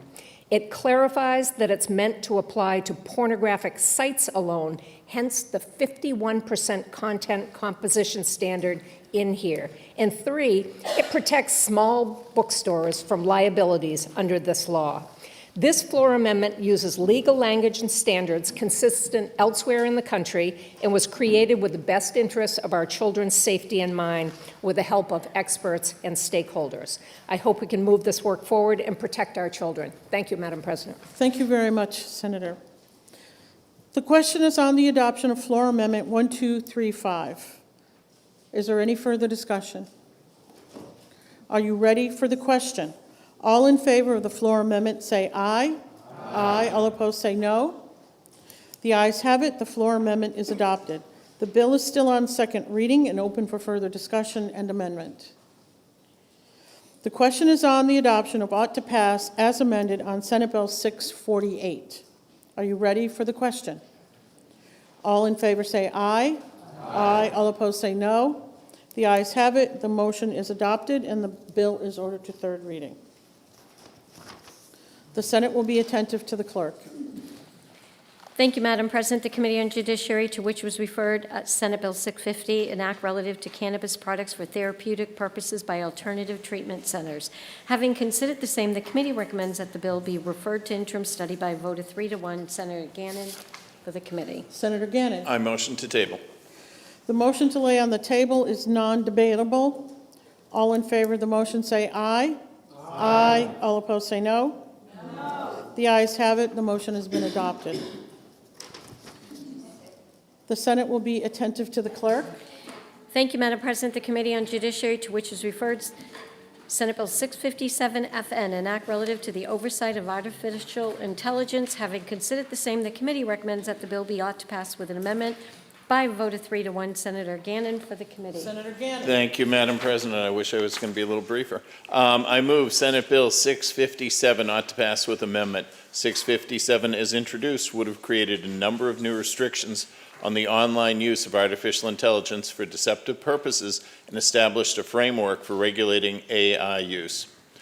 While the committee supported the intent of addressing potential harms related to artificial intelligence, members raised significant concerns about the scope and definitions contained in the bill. As drafted, the definitions were broad, enough to potentially capture everyday use of common technology, and could have created conflicts with existing law, making important statutes more difficult to interpret and enforce. The amendment adopted by the committee removes the regulatory and civil liability provisions and instead retains only the language establishing a commission to study the benefits and potential harms associated with artificial intelligence. The committee felt that establishing a commission exposed of legislators, agency representatives, and members of the public provides a more measured approach as the state continues to evaluate this rapidly evolving technology. I respectfully ask that you join members of the Senate Judiciary Committee in voting SB 657-FN ought to pass with amendment. Thank you, Madam President. Thank you, Senator. The bill is now on second reading. The first order of business is the committee amendment. Is there any discussion on the committee amendment? Okay, seeing none, the question is on the adoption of the committee amendment. Are you ready for the question? All in favor say aye. Aye. All opposed say no. No. The ayes have it, and the committee amendment is adopted. The bill is on second reading. Is there any further discussion or amendment? And I recognize Senator Perkins Coca. Yeah, thank you, Madam President. I rise just briefly to say, this remains a work in progress. I was hoping to bring an amendment today, but I think we're still working through some concerns. But the point of this bill is just to make sure our small businesses and even those of us sitting in the room have a simple cause of action on deceptive practices by AI. So we'll keep working on getting that right. Thank you. Thank you, Senator. The question is on the adoption of ought to pass as amended on Senate Bill 657. Is there any further discussion or amendment? Okay, seeing none, are you ready for the question? All in favor say aye. Aye. All opposed say no. The ayes have it. The motion of ought to pass as amended is adopted, and the bill is ordered to third reading. At this point, we're going to stop for lunch. According to the clerk, we have 7 bills to do after lunch, the 2 that were special ordered to the end of the regular calendar, and I believe 5 bills that were pulled from consent. So everybody be back here? Okay, I'll announce them by 1 o'clock. But before you go, I would like to announce that the World Affairs Council of New Hampshire are here in our gallery. Let's welcome them to the New Hampshire Senate.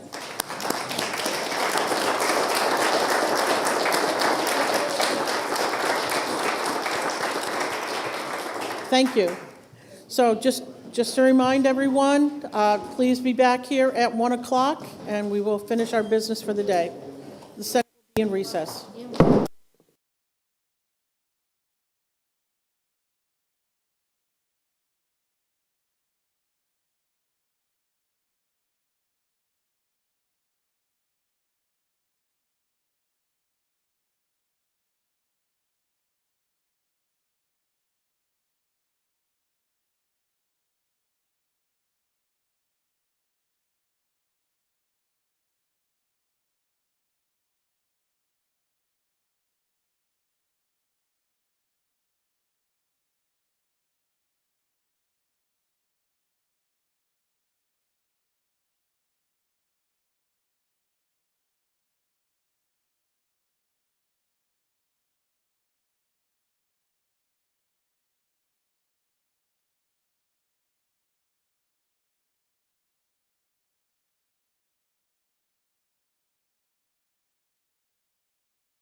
The Senate will come out of recess. And I recognize Senator Prentice for the introduction of guests. Please stand, everyone, for the guests. Great. Thank you.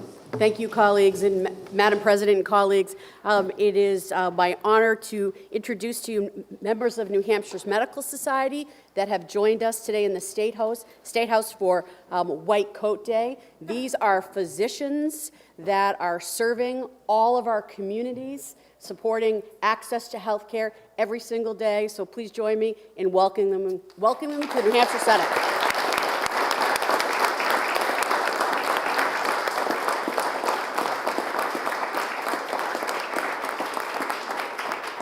Thank you, Madam President. Okay, thank you. The Senate will be in recess for 3 minutes.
The Senate will come out of recess. The Senate will be attentive to the clerk.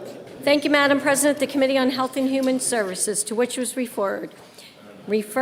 Senate Bill 476, an act relative to consumer health care cost transparency. Having considered the same, the committee recommends that the bill be referred to interim study by a vote of 5-0. Senator Rochford for the committee. Senator Rochford. Thank you, Madam President. I move that Senate Bill 476 be referred to interim study. This bill is intended to help New Hampshire consumers better understand the true costs of health care by enhancing the Insurance Department's health cost portal and allowing patients to personalize and compare costs. After hearing concerns raised by the department about potential unintended consequences and learning that there is rulemaking in process to address this issue, the committee finds it best to refer this bill to interim study at this time. The Senate Health and Human Services Committee asks for your support on the motion of interim study. Thank you, Madam President, and may I speak to my motion? Yes, you may, Senator. Thank you, Madam President. I am going to ask this body to overturn the interim study so another motion can be made. Thank you, Senator. The motion is to refer to interim study. Is there any discussion on that motion? Okay. Seeing none, just to remind everyone, Senator Rochford has requested that we turn down the interim study motion so that another motion may come forward. So the question is on the adoption of the committee recommendation of refer to interim study on Senate Bill 476. Are you ready for the question? All in favor say aye. Aye. All opposed say no. No. Okay. The noes have it. The interim study has failed. I recognize Senator McHugh for an alternate motion. Thank you, Madam President. I'll move ought to pass. Senator McHugh's ought to pass on Senate Bill 476. And would you like to offer a floor amendment, Senator? Yes, I would like to move floor amendment 2026-1236S, if I may speak. And you may speak to your amendment. Thank you, Madam President. This amendment represents a great improvement over the original bill. It provides some data and fills some data gaps, all in a HIPAA-compliant fashion, from DHHS to the Department of Insurance. The Department of Insurance is supporting this amendment and requests that we look favorably upon it. We did hear late in the game that there could be a word or phrase or so, or a sentence that we could change. So I will ask that you support this amendment as our next step, and would anticipate one additional motion following that. Thank you, Senator. The question is on the adoption of floor amendment 1236. Is there any further discussion? Senator Rosenwald with a question of? My colleague from District 1. Yes. Thank you. Thanks for taking my question. Absolutely. Because the insurance department is not covered by HIPAA under federal law, they don't have access to protected health information. But wouldn't this amendment give them potentially access to the protected health information of the people of New Hampshire under state law? Thank you for the question, Senator. And I think just to give you a little background, I was the primary author of the amendment that's before you, and I did hear the same things late yesterday, that there are some questions. I think my colleague from District 11 alluded to that. I would say that, again, he also alluded that there may be another motion coming. So, but yes, I think that those were some of the concerns that were raised by the Department of Health and Human Services. Yes. Thank you. Thank you, Senator. Senator McHugh has a question of? The senator from District 1. Turn around. Thank you, Senator, for taking my question. I appreciate it. Would you agree with me that passing this amendment makes a significant improvement over the original bill? Well, I think passing the amendment with what we were talking about here states the position of the Senate. It will, again, you alluded to possibly another motion that's coming. This would give us time to work on the issue and maybe alleviate some of the concerns that were brought up by the department. Thank you, Senator. Okay. The question is on the adoption of floor amendment 1236. Are there any further questions, or does anyone wish to speak? Okay. Seeing none, are you ready for the question? All in favor of the floor amendment say aye. Aye. All opposed say no? No. Okay, we need I'm going to request a division vote. All in favor of the floor amendment, please stand.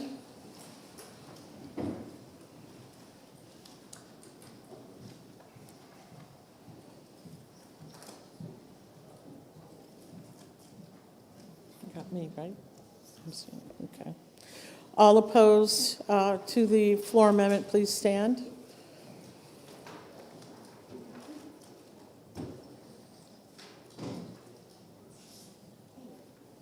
Okay.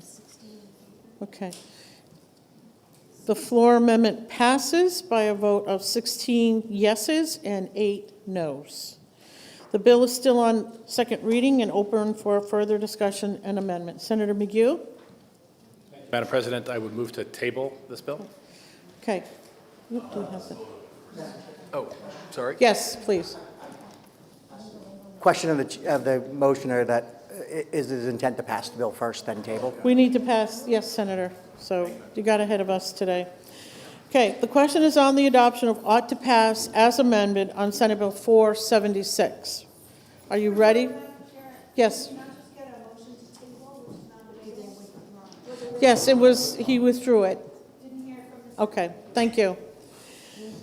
The question is on the adoption of ought to pass as amended on Senate Bill 476. Are you ready for the question? All in. Okay, roll call has been requested by Senator Altshuler. Is there a second? Seconded by Senator Rosenwald.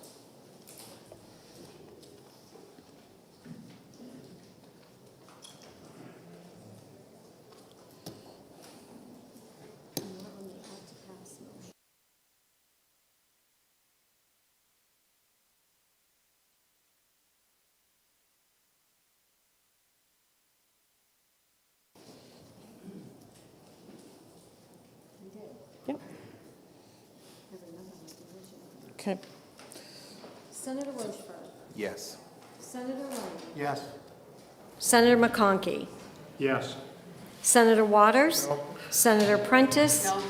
Senator Gray. Yes. Senator Innes. Yes. Senator Ward. Yes. Senator Rishardi. Yes. Senator Fenton. No. Senator McHugh. Yes.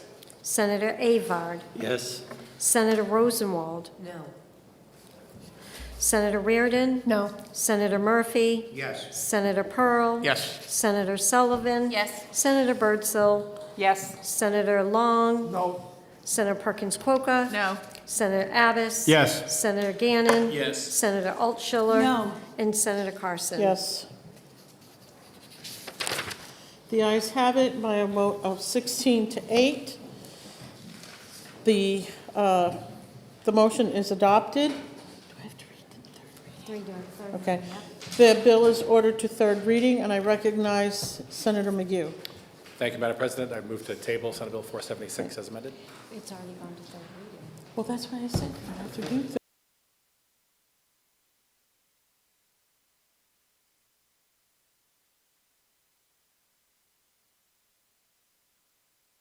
Reading. It's okay, we're kind of moving and, okay. Okay, I recognize Senator McHugh. Thank you, Madam President. I move to table Senate Bill 476 as amended. Is it, okay, thank you. The motion to lay on the table is non-debatable. All in favor of the motion say aye. Aye. All opposed say no. The ayes have it, the motion has been adopted. It's Senate bill, not House bill. Yeah. Okay. Okay.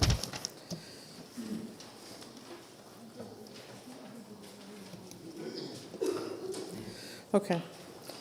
The Senate will be attentive to the clerk.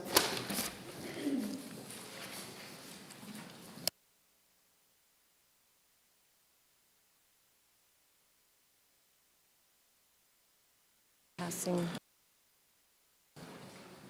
Thank you, Madam President. The Committee on Judiciary, to which was referred Senate Bill 459, an act relative to biological sex in student athletics and prisons. Having considered the same, the committee recommends that the bill is ought to pass with an amendment by a vote of 3 to 1. Senator Gannon for the committee. Senator Gannon. Thank you, Madam President. I move Senate Bill 459 ought to pass with amendment. 459, as introduced, requires school athletics and the associated use of locker rooms be designated based on a participant's biological sex as assigned at birth. This bill, as amended, reflects prior language considered by the committee and adds the phrase compelling state interest to the statement of purpose and places the relevant provisions into the definitions section of the statute to ensure consistency in the application. I respectfully ask that you join members of the Senate Judiciary Committee in voting 459 ought to pass with amendment. And if I could speak to this, thank you, Madam President.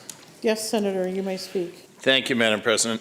I won't read you anything because we've been down this road for 6 or 7 years doing this bill. I have skin in the game, as you know. I have daughters who play sports both in high school and ones who are playing at the varsity level in college.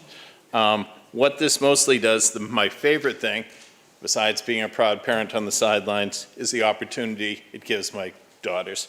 It gives them an opportunity to learn leadership skills. They all are much quieter when they go into it, but after doing 3 seasons, 4 years in a row, they've learned how to work with people better, talk with people better, and they're vital skills that are needed in the business, in the workplace, needed here. Also, I'm interested in the safety aspect. That's one of the reasons we want to separate the sexes. One of my daughters, the one who's going into senior year, has played trans athletes before. Much taller, much bigger, a third stronger. Now, I know it depends if they're on puberty blockers and other things, which now in New Hampshire we don't allow legally, but it just was, if you saw my daughter playing, and she played very hard, but it was a much superior physical person. She did great playing, but she shouldn't be put in that position. There's a lot of contact, people falling, people knock each other into posts, there's concussions, there's broken limbs, and it's just these things all happen. So we don't want that to happen. So this bill touches on 3 things. It's one, the sports field, and on that sports field, Senator Abbas has brought to our attention before, it's the last kid that he's concerned with. If my daughter was going to be 10th on a team and she was replaced by a trans boy or a boy, it's a natural boy, it just wouldn't be fair. It would keep her out from getting all those opportunities the college offers, the scouting. My guys are going to better colleges probably and getting looked at more because they have that on their resume, and places them in great opportunity to be noticed by coaches. The locker rooms, it's a simple thing. We've talked before, me and the good senator from 24, about the Timberlane locker rooms. It looks like a MASH unit. There's not much that isn't seen or left to the eye. Maybe we should improve that locker room, but we probably don't have that $1 million. We don't want a sales or income tax, so it's probably going to stay the same way as it is. In the other area, so the other area I touched on is prisons. We have problems in the prisons. I think the matrons and the male heads of the prisons should be the ones making what the safety choices are best for their prisoners. And that's why we're doing the bill this way. And I hope everyone. I'll bring up one other thing, which I probably should leave it where it is, and I'll stop now. Thank you, Madam Chair. Thank you, Senator. The bill is now on second reading. The first order of business is the committee amendment. Is there any further discussion on the committee amendment? Senator Altschiller, do you wish to speak on the amendment or to the bill? The bill. Okay, Thank you. Okay, so we're talking about the amendment. Senator Avard, would you like to speak to the amendment or to the bill? Both, but I'll talk to you about the amendment. Okay. Thank you, Madam President. Colleagues, I rise up in opposition to this bill as amended, this amendment. Yesterday, I spoke in the House on SB 552, and it had to do with very similar things that I support that this bill does. But what it does do, it does recognize that, according to my colleague from 23, he brought up Safety. Safety in sports. I agree with that. I agree with the part where it says the locker rooms need to be biological areas segregated. But also prisons. There's another issue, safety with prisons. I agree with that as well. But I think this is lopsided because there's another issue that 552 addresses, which I think takes even a higher priority. We have K through 12 come through this building. They visit our bathrooms. And I think they need to be as protected as the ladies who are in prison. We know, and we're acknowledging through this amendment, that there's a safety concern, but we're going to leave out the bathrooms where our kids go? Is that what we really want to do? I hate to bring this up, Madam President, but there was an individual who was on the other side of this wall who's now in prison who transitioned and had access to those bathrooms at any particular time when those 4th and 5th grade girls were here. That individual was caught taking pictures of naked children. Now, in some senses, you can't tell because people can make modifications to the way they look and enter into a room. But there's one thing you definitely cannot tell, and that is whether somebody's suffering from a mental illness or if they have evil intent. This doesn't address the bathrooms. Why is that being left out? I cannot support something that protects our prisoners but doesn't protect the children that are in the schools. And I might add that the courts have vacated Title IX, 2024 rules, which means they revert back to the 2020 rules, which only addresses biology. It does not address gender identity, which means the state could be on the hook for a lot of money if we're in violation of that. And I think we really need to consider that. I'm going to vote against it because it's saying those children that visit the Capitol or in our schools or go in our businesses are okay. They don't need any extra safety, but the people that are in prisons, well, they need the safety. I can't support this. I think this is wrong, and it's a bad message. Thank you, Madam President, and I do not want to take any questions. I don't want to belabor this any longer. You know how I feel. Okay. Thank you very much, Senator. The bill is now on second reading. The first order of business is the committee amendment. Is there any further discussion on the committee amendment? Okay. Seeing none, the question is on the adoption of the committee amendment. Are you ready for the question? All in favor say aye. All opposed say no. No. Okay. The noes have it. The amendment has failed. The bill is on second reading. Is there any further discussion or amendments? Okay. Okay. Brief recess. We have a 2-minute recess.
The Senate will come out of recess. I recognize Senator Lang. Consideration on the previous vote. Okay. Senator Lang has moved reconsideration on the vote for the committee amendment. Senator Altschiller has requested a PI. Thank you, Madam President. If I know that this is a horse that is dead, could we just leave this alone? Would I vote no on reconsideration? Thank you. Thank you, Senator. Okay. Again, we are now voting on reconsideration. Are you ready for the vote? Roll call.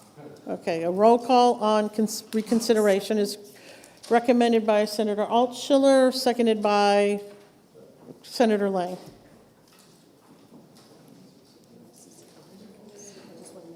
This is on reconsideration. 459. Okay, I'm ready. Okay. The clerk will call the roll. Senator Rochefort. Yes. Senator Lang. Yes. Senator McConkey. Yes. Senator Waters. No. Senator Prentice. No. Senator Gray. Yes. Senator Innes. Yes. Senator Ward. Yes. Senator Rishardi. Yes. Senator Fenton. No. Senator McGue. Yes. Senator Avard. No. Senator Rosenwald. No. Senator Reardon. No. Senator Murphy. Yes. Senator Pearl. Yes. Senator Sullivan. Yes. Senator Birdsell. Yes. Senator Long. No. Senator Perkins Coca. No. Senator Abbas. Yes. Senator Gannon. Yes. Senator Altschiller. No. And Senator Carson. Yes. 59. The motion for reconsideration passes by a vote of 15 to 9. So we're going to go back to the question on the adoption of the committee amendment. Are you ready for the question? All in favor say aye. Aye. All opposed say no. No. The ayes have it, and the committee amendment is adopted. The bill is on second reading. Is there any further discussion or amendment? Senator Altschiller would like to speak. Thank you, Madam President. I rise in opposition again to legislation targeting the transgender community. I want to say something directly before I get to the policy of this bill. Some have called this a culture war distraction. And yes, while this chamber fixates on the smallest minority in our state, we are not passing meaningful legislation on housing, on health care, on school funding, or the gun violence threatening students. That is a real fail. Yes. Madam Chair, I believe the point of this discussion is about debate of the bill itself and not on what we're not doing. Thank you. Senator, please restrain your comments. Certainly. The material that's within the bill. Thank you. This is a real failure of governance, and I won't pretend otherwise. I am not comfortable dismissing what this bill does to real people as another distraction of a culture war. This is a civil rights bill. This is a public safety bill. That this body has the audacity to consider codifying discrimination in the chapter of law known as Law Against Discrimination, in my opinion, is obscene. 660 people signed in opposition to this bill, 16 in support. That's 41 to 1 in opposition. The committee heard that, moved forward anyway. Sound familiar? Let's be clear about what Senate Bill 459 actually does. It carves out an exemption in RSA 354A, our law against discrimination, to permit the classification of people by biological sex for discrimination. The bill uses the language of compelling state interest. And I ask my colleagues, what is the compelling state interest in singling out a handful of transgender children? Singling out the less than 1% of our state population. I'd also ask my colleagues to notice who is never mentioned in these debates. We've heard endlessly in committee and in this chamber about transgender girls and women. Never, never a peep about transgender boys and men. And that asymmetry is very telling. This fixation on the bodies and the genitals of transgender girls and women in this legislation is not about fairness. It's not about safety. It's about control. It's disturbing, and we should say so plainly. And let's be honest about the scope of this bill, because it goes way beyond school sports. This amendment reaches into all public accommodations, every gym, every facility, every space for athletics where people gather. What it will do in practice is empower self-appointed bathroom police, like what happened at the Liberty Hotel. Vigilantes who threaten, already have threatened, who feel licensed to challenge, confront, and intimidate anyone who doesn't conform to their idea of how a man or a woman is supposed to look. That puts transgender people at risk. It puts gender nonconforming people at risk. Those who choose to present that way and those who simply are that way. This bill doesn't protect women. It endangers people. I'll also remind this chamber of something basic. Inclusion is not displacement. A transgender girl joining a team does not take anything away from her teammates. She is a part of the team. Treating her participation as a threat isn't protecting anyone. It's excluding someone. Again, inclusion is not displacement. Meanwhile, this body can't seem to locate a compelling state interest in funding our schools to the constitutional minimum or keeping assault weapons out of children's schools. Senator, I'm going to ask you to cease because you are now speaking again outside the scope of the legislation.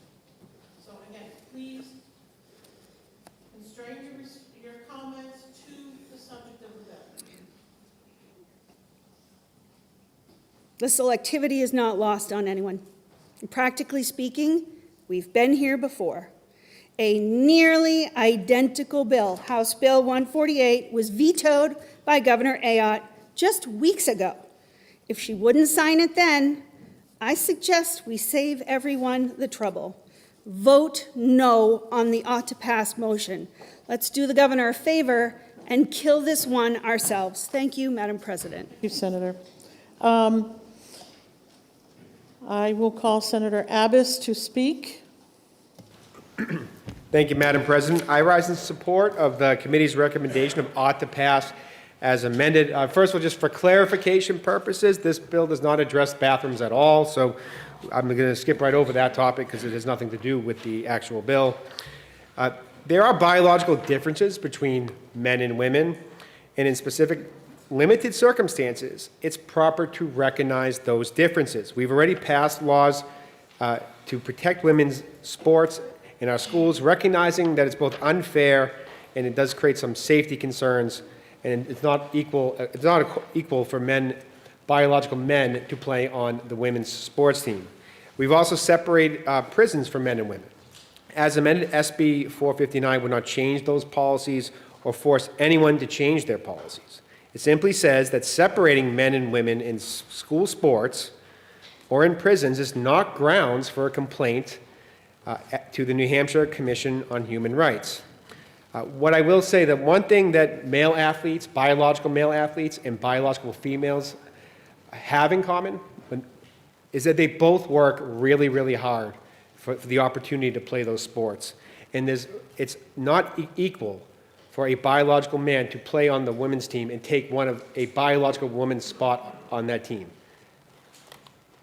Now, it was just today. I think it's important to recognize that literally today, the International Olympic Committee banned biological males from playing on the women's team or competing in the women's event because of fairness, because of fair competition. There was times in this country where biological women did not have the same opportunities as biological men when it came to athletic competition. They didn't even have a team to play on. And we've created equality in the sports arena for that. And by allowing biological males to now play on the team, we're now taking away that equality that we worked very hard as a society to create. So please join me, support the committee's recommendation, vote to pass as amended. Let's protect biological women and let's protect women's sports and support the ought to pass as amended. Thank you, Madam President. Thank you. Senator Murphy has a question of... Senator from District 22, please. Thank you for taking the question, Senator. If someone is, let's say a girl is a goalie on a high school hockey team, and they're playing against biological men, boys on that team, and knowing that hockey can be a violent sport, do you believe that might pose any sort of safety concern? Thank you for the question. I think it's a safety issue, particularly when it comes to the rougher contact sports. I also think it's a fairness opportunity that, if you're having a biological man playing on the ice, that's not fair to the women, especially the women who tried out to be that goalie and was left off the team. Thank you. Okay. The question is on the adoption of ought to pass as amended on Senate Bill 459. Senator Rosenwald would like to speak. I'm sorry, hold on. I recognize Senator Rosenwald to speak. Thank you, Madam President. I think if we are really interested in fairness to women in sports, we should be advocating for those athletes to be paid the same as men in their sports, and they're not. So I just wanted to add that. Thank you. Thank you, Senator. I believe there was a call for a roll call by Senator Gannon, seconded by Senator Sullivan. Do I got that correct? Or was it Senator Abbas? Okay, Senator Gannon has requested a roll call. Senator Sullivan has seconded. Okay. Okay, yep, no, not a problem. Okay, are you ready for the question? The clerk will call the roll. Senator Rochefort. Yes. Senator Lang. Yes. Senator McConkey. Yes. Senator Waters. No. Senator Prentice. No. Senator Gray. Yes. Senator Innes. Yes. Senator Ward. Yes. Senator Rishardi. Yes. Senator Fenton. No. Senator McHugh. Yes. Senator Avard. No. Senator Rosenwald. No. Senator Reardon. No. Senator Murphy. Yes. Senator Pearl. Yes. Senator Sullivan. Yes. Senator Birdsell. Yes. Senator Long. No. Senator Perkins Quokka. No. Senator Abbas. Yes. Senator Gannon. Yes. Senator Altschiller. No. And Senator Carson. Yes. 15-9. Okay, the ayes have it by a vote of 15 to 9. The motion of ought to pass as amended is adopted, and the bill is ordered to third reading. Okay, let's see. That's it. Okay. All right. We are now at the conclusion of the regular calendar, and we'll take up the bills that were removed from the consent calendar. The Senate will be attentive to the clerk. Thank you, Madam President. The Committee on Energy and Natural Resources, to which was referred House Bill 1539FN, an act authorizing electric utilities to issue triple-rated bonds for the purpose of storm cost recovery and infrastructure resilience. Having considered the same, the committee recommends that the bill is ought to pass with an amendment by a vote of 5-0. Senator Avard for the committee. Senator Avard. Thank you, Madam President. I ask that the body will vote down the amendment that the committee had and pass the bill as it was. This basically is a simple bill that adds storm costs to the list of expenses that the PUC, Public Utilities Commission, may allow utilities to basically bond or securitize. The bill only applies to storm costs that the PUC has determined to be prudently incurred. The bill is being offered due to a large number of damaged storms New Hampshire has experienced since 2022 and 24. 4 of the 10 largest storms that have occurred in the last few years. And so basically, we're just asking that you would vote down the committee amendment and support this bill. The savings do get passed on to the ratepayers, and so that this is another way that we can just add another layer of working a program so that we can save money for the ratepayers. Otherwise, if we have to pay for the storms with interest on top of it, that gets passed on.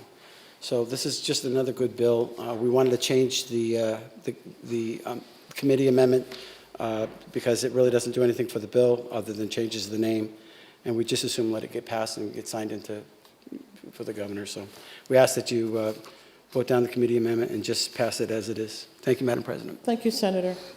The bill is now on second reading. The first order of business is the committee amendment. Is there any discussion on the committee amendment? Just to remind you all, Senator Avard has asked us to turn down the committee amendment. So, are you ready for the question? All in favor say aye. Aye. Okay, all opposed say no. No. The noes have it, and the committee amendment fails. The bill is on second reading. Is there any further discussion or amendment? Okay, seeing none. The question is on the adoption of ought to pass on House Bill 1539. Are you ready for the question? All in favor say aye. Aye. All opposed? No? Okay.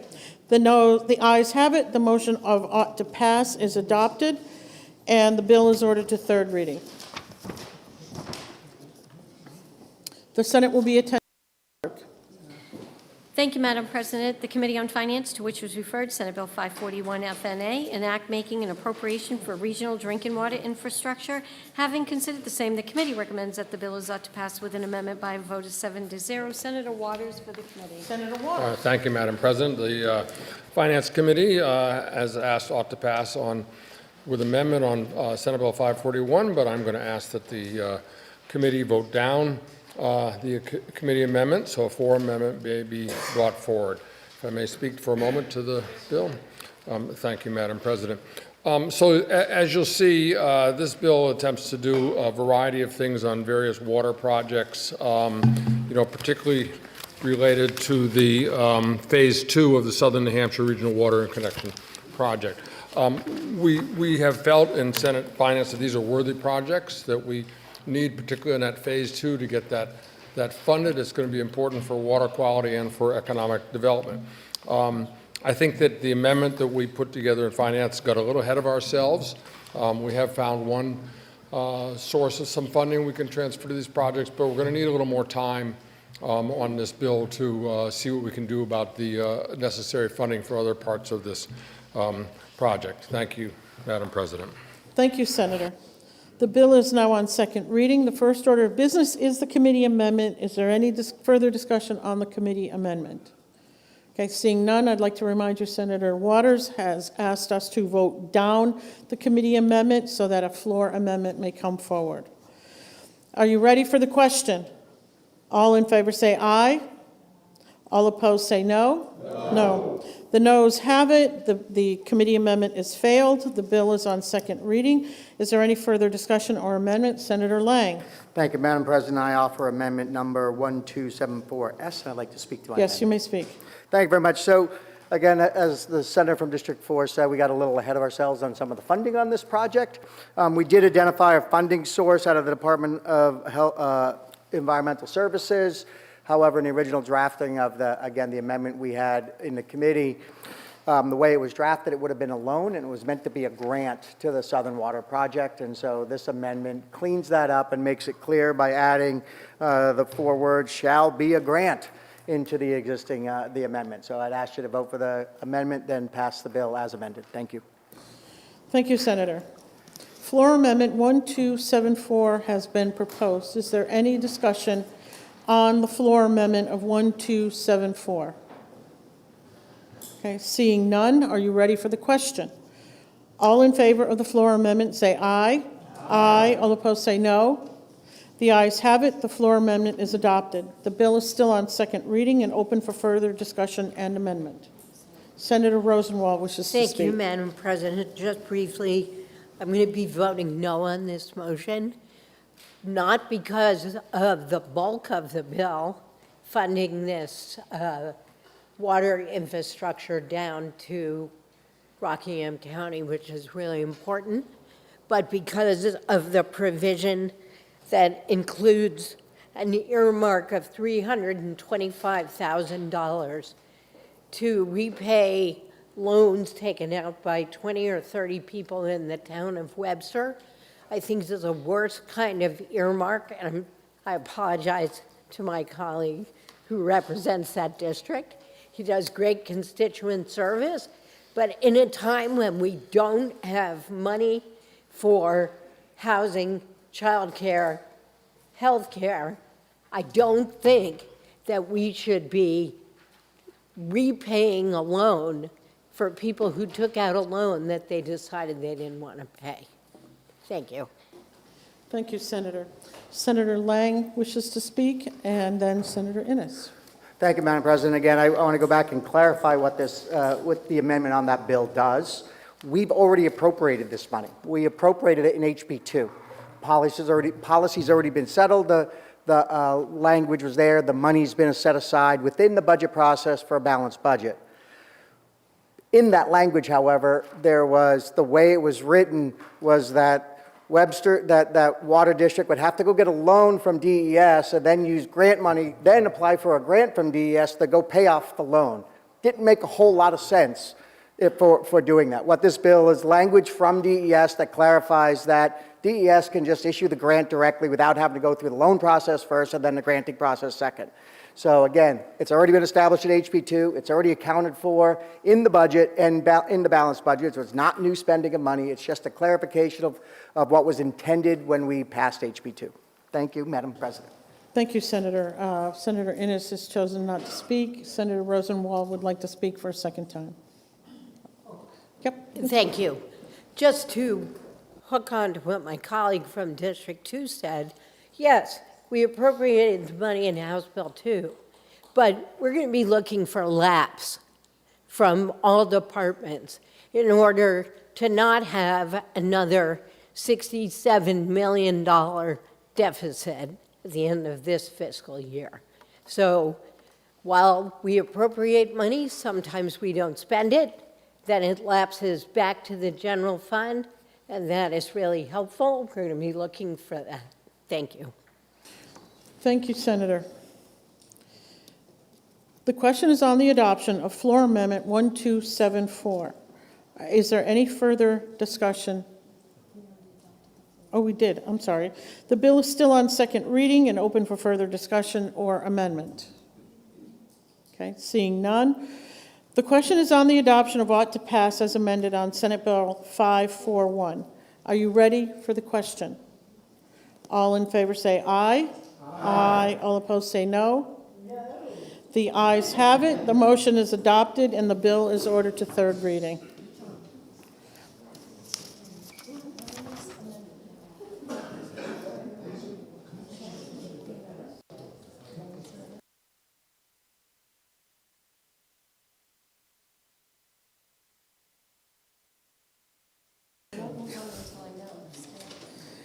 The Senate will be attentive to the clerk.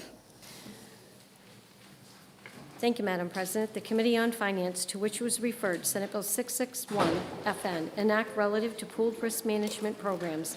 Having considered the same, the committee recommends that the bill is ought to pass with an amendment by a vote of 5-0. Senator Gray for the committee. Senator Gray. Thank you, Madam President. I move Senate Bill 661 FN ought to pass with amendment.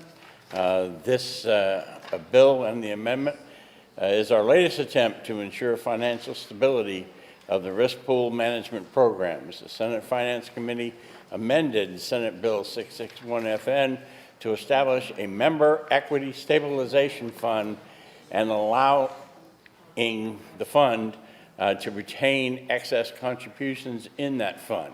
I will reserve any further remarks until after anyone else speaks so that I can wrap up anything. And so, thank you, Madam President. Thank you, Senator.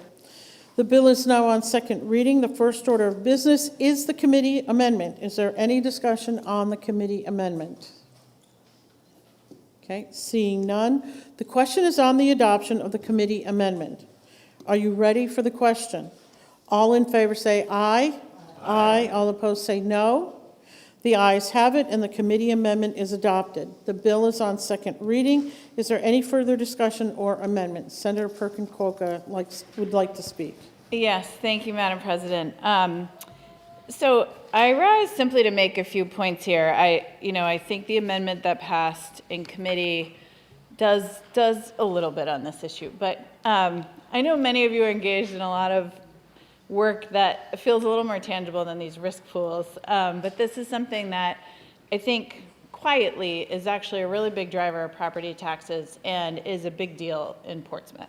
So we've watched these risk pools over the last couple years, and just like we saw about 20 years ago, what we've seen is that they're in a state of financial instability. So while I appreciate the committee's work on this amendment, to me, it attacks a very minor part of this problem, and we should be regulating this more comprehensively. So the amendment leaves regulation of the risk pools under the Secretary of State. It addresses member equity accounts. It talks about assessments.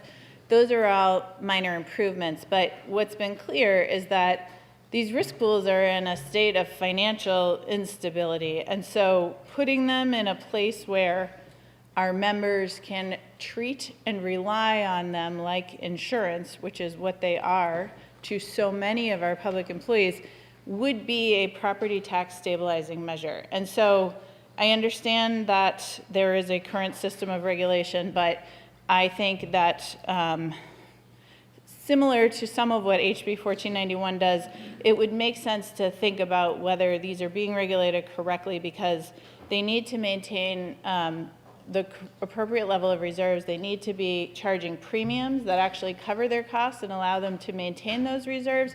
They need to be underwriting their claims in a way that correctly show up in their premiums.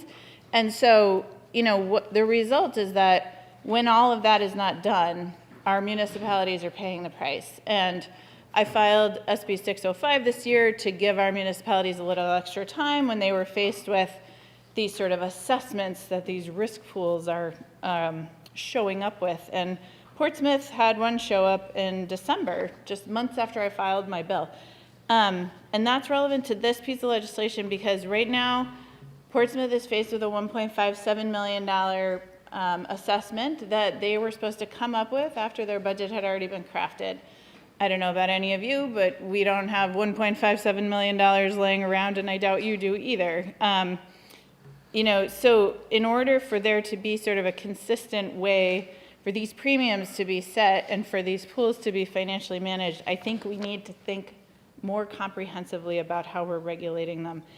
The amendment does have a couple things in it that I think still do need to be improved, like our political subdivisions are still left largely as they are today, pretty much without remedy on this. And so I would just appreciate our body continuing to think about how we can work together, protect our local taxpayers, create more stability in the system, and try to tackle this problem, which now 2 years in a row has created a lot of panic and instability in the municipal insurance market. And I just don't think it's fair to our hardworking municipal staff. So thank you.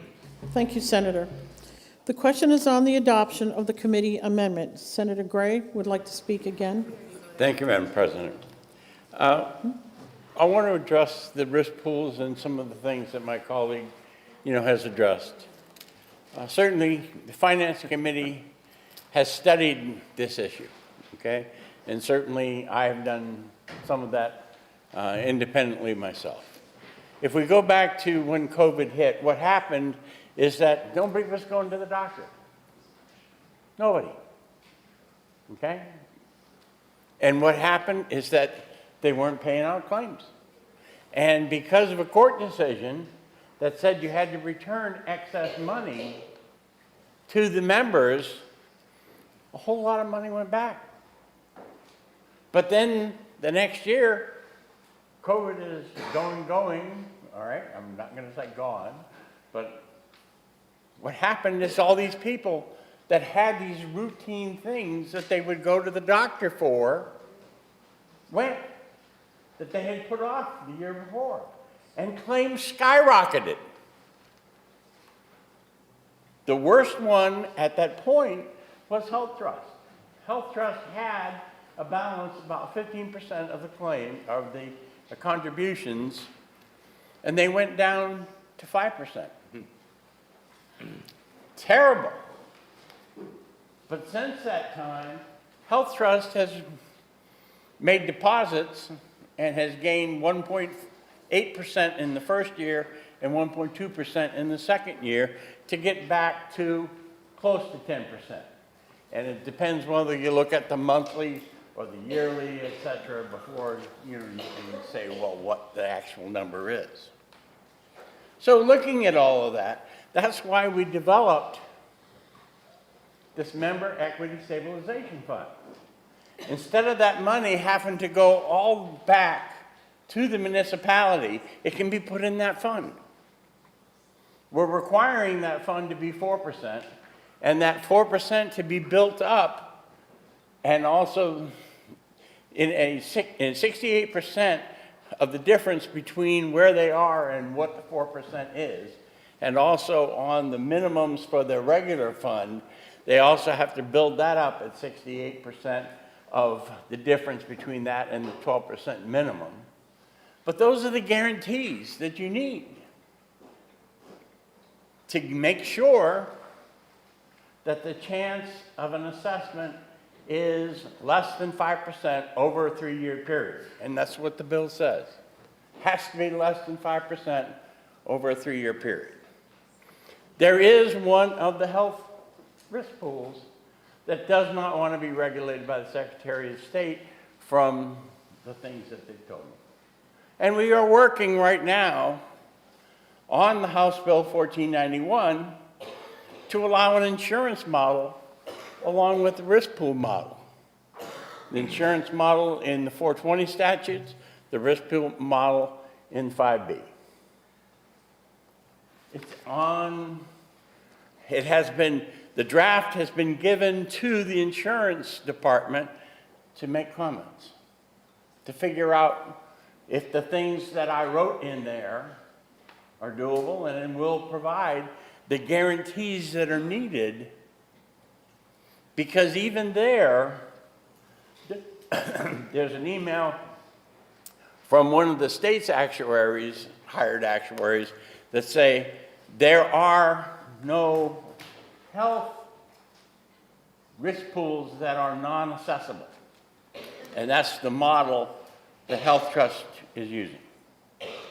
Can they do it? We, in the bill that we're talking about now, 661, said, oh, I need to be able to go to 25%, to 30%, to 35% as a reserve. The bill allows them to do that. It only allows in the contingency reserve to be between 12 and 20. That's the sweet spot. But in that member equity account, they need to keep the 4%, but they can set that top limit anywhere they want. Just got to vote it in the board. And because a non-assessable risk pool doesn't have the ability to go do an assessment, you need that higher limit. It's absolutely required, in my opinion, because you don't have that safeguard. But in the emails that I get back from them, the only thing they recognize is the 20%. I got a checkbook and I got a savings account.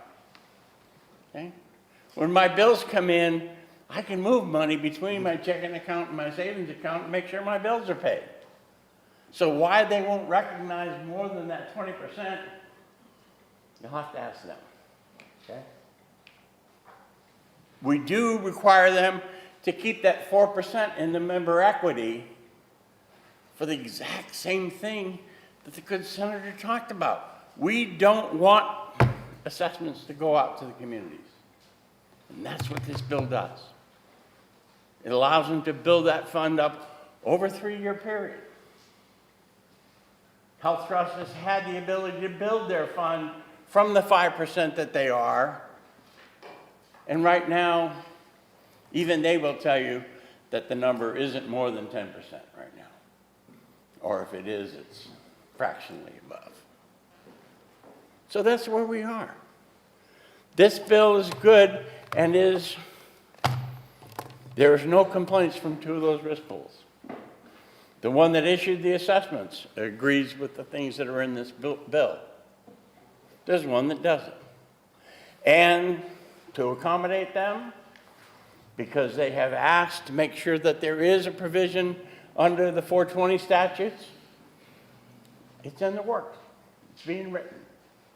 Are they going to be happy with it? Don't know. I've tried to give them 99 and 44 100% of everything they asked for. And they're still not satisfied. This bill is a good bill. Please vote for it. Thank you, Senator. Senator Perkins Coca wishes to speak. Thank you. And we'll add this to the many debates my colleague from District 6 and I have had on this floor. I appreciate the work that's been done, and I appreciate the points that you're making, but it doesn't change the fact that we really should never have been here in the first place. You know, the Secretary of State has had opportunity to regulate at these levels. We heard in hearing for SB 297 last year that these reserve levels around 16 or 20% were the right levels. And yet we got an assessment for $30 million at the end of this year from one of these risk pools. To be clear, I am not here on behalf of any individual risk pool. I am here reading and assessing and understanding this information from the people that are the stakeholders, and those are our taxpayers. So I still think who regulates is relevant, because what this amendment doesn't do is make clear exactly when the Secretary of State is going to step in, exactly what the enforcement mechanisms are for the municipalities, and exactly how we're going to avoid being in this exact same place again next year. So thank you. Thank you, Senator. The question is on the adoption of ought to pass as amended on Senate Bill 661. Are you ready for the question? All in favor say aye. Aye. All opposed say no. The ayes have it. The motion of ought to pass as amended is adopted, and the bill is ordered to third reading. The Senate will be attentive to the clerk. Thank you, Madam President. The Committee on Health and Human Services, to which was referred Senate Bill 504, an act relative to the practice of pharmacy and dispensing of certain medications by pharmacists. Having considered the same, the committee recommends that the bill is ought to pass with an amendment by a vote of 5-0. Senator Rochford for the committee.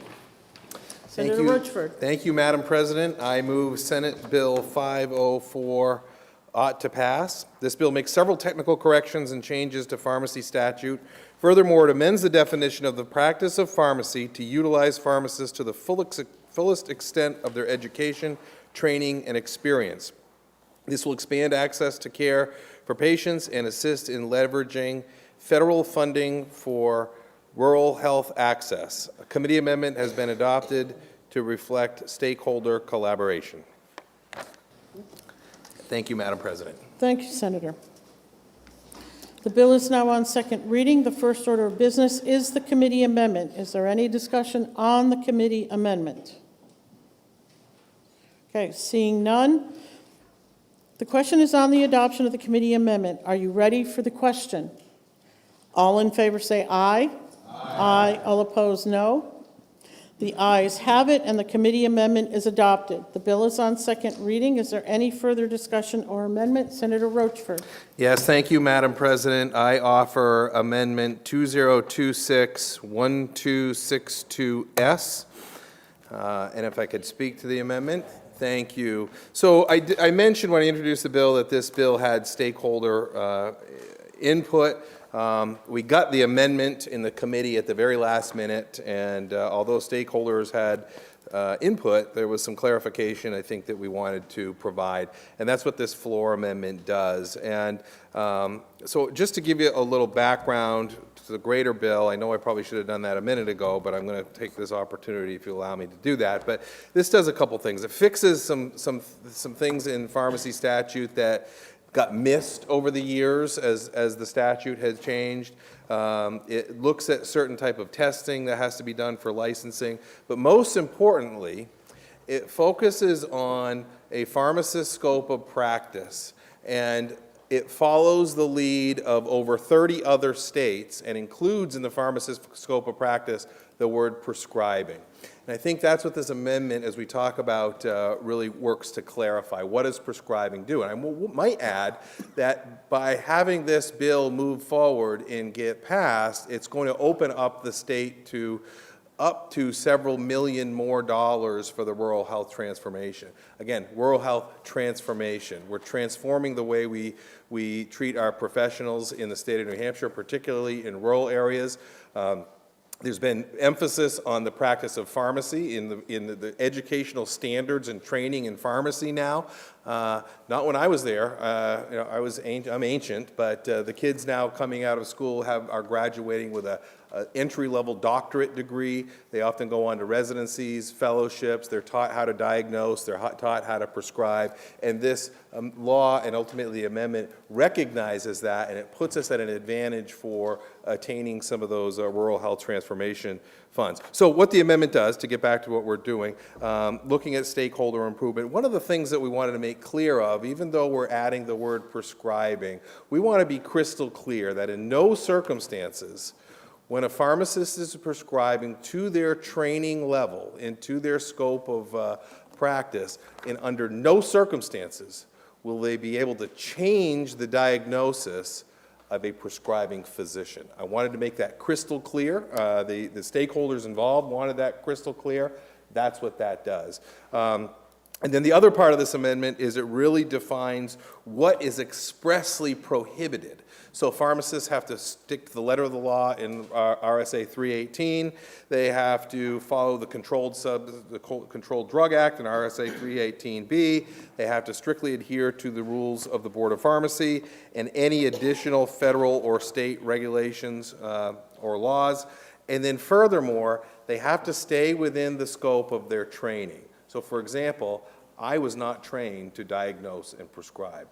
I would not be able to do that under my scope and training. Now the board is empowered through this amendment to develop those standards, to develop those criteria, but it really is looking out for the next generation of pharmacy, really to extend access to, I would call, in my summation, minimally invasive primary care. You get a bullseye rash on a Sunday afternoon and no one's open.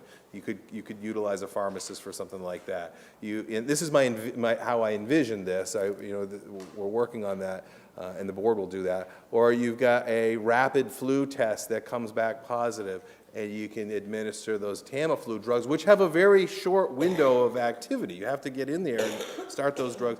Perfect role for a pharmacist. So that is defined in the second part of the amendment, Roman numeral 2. And I hope that you would support the amendment and ultimately support the underlying bill. Thank you, Madam President. Thank you, Senator. The question is on the adoption of floor amendment number 1262. Is there any further discussion? Okay, seeing none. Are you ready for the question? All in favor of the floor amendment say aye. Aye. All opposed say no. The ayes have it. The floor amendment is adopted. The bill is still on second reading and open for further discussion and amendment. Seeing nothing. The question is on the adoption of ought to pass as amended on Senate Bill 504. Are you ready for the question? All in favor say aye. Aye. All opposed say no. The ayes have it. The motion is adopted and the bill is ordered to third reading. The Senate will be attentive to the clerk. Thank you, Madam President. The Committee on Health and Human Services, to which was referred Senate Bill 613, an act relative to licensing requirements for healthcare facilities established within 15-mile radius of critical access hospital. Having considered the same, the committee recommends that the bill is ought to pass with an amendment by a vote of 5-0. Senator Prentice for the committee. Senator Prentice. Thank you, Madam President.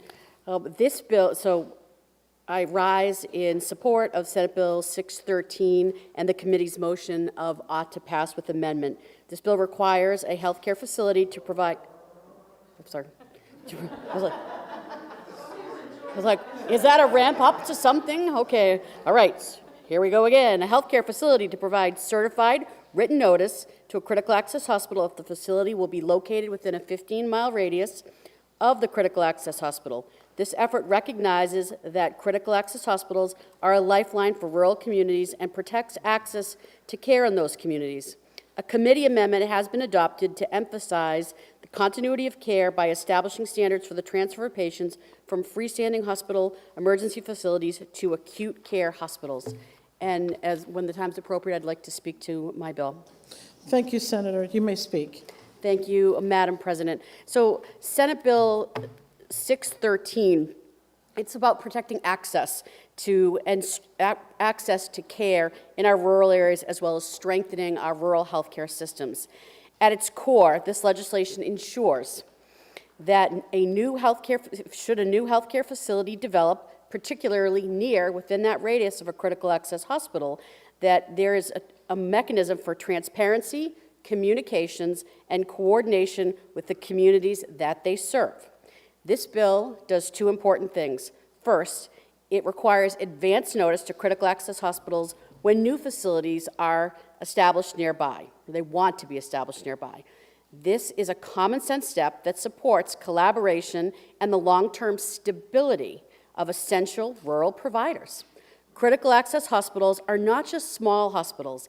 They are the backbone of rural health in rural health care in New Hampshire. They are socioeconomic hubs. They are major employers for those communities. I've had the opportunity to live in a community that was served by a critical access hospital. I've had the opportunity to work in an emergency department that was or is a critical access hospital, and I have 3 in my district. I have firsthand experience and what would happen should that system be destabilized, knowing how it is today, knowing that these critical access hospitals already operate on a thin margin.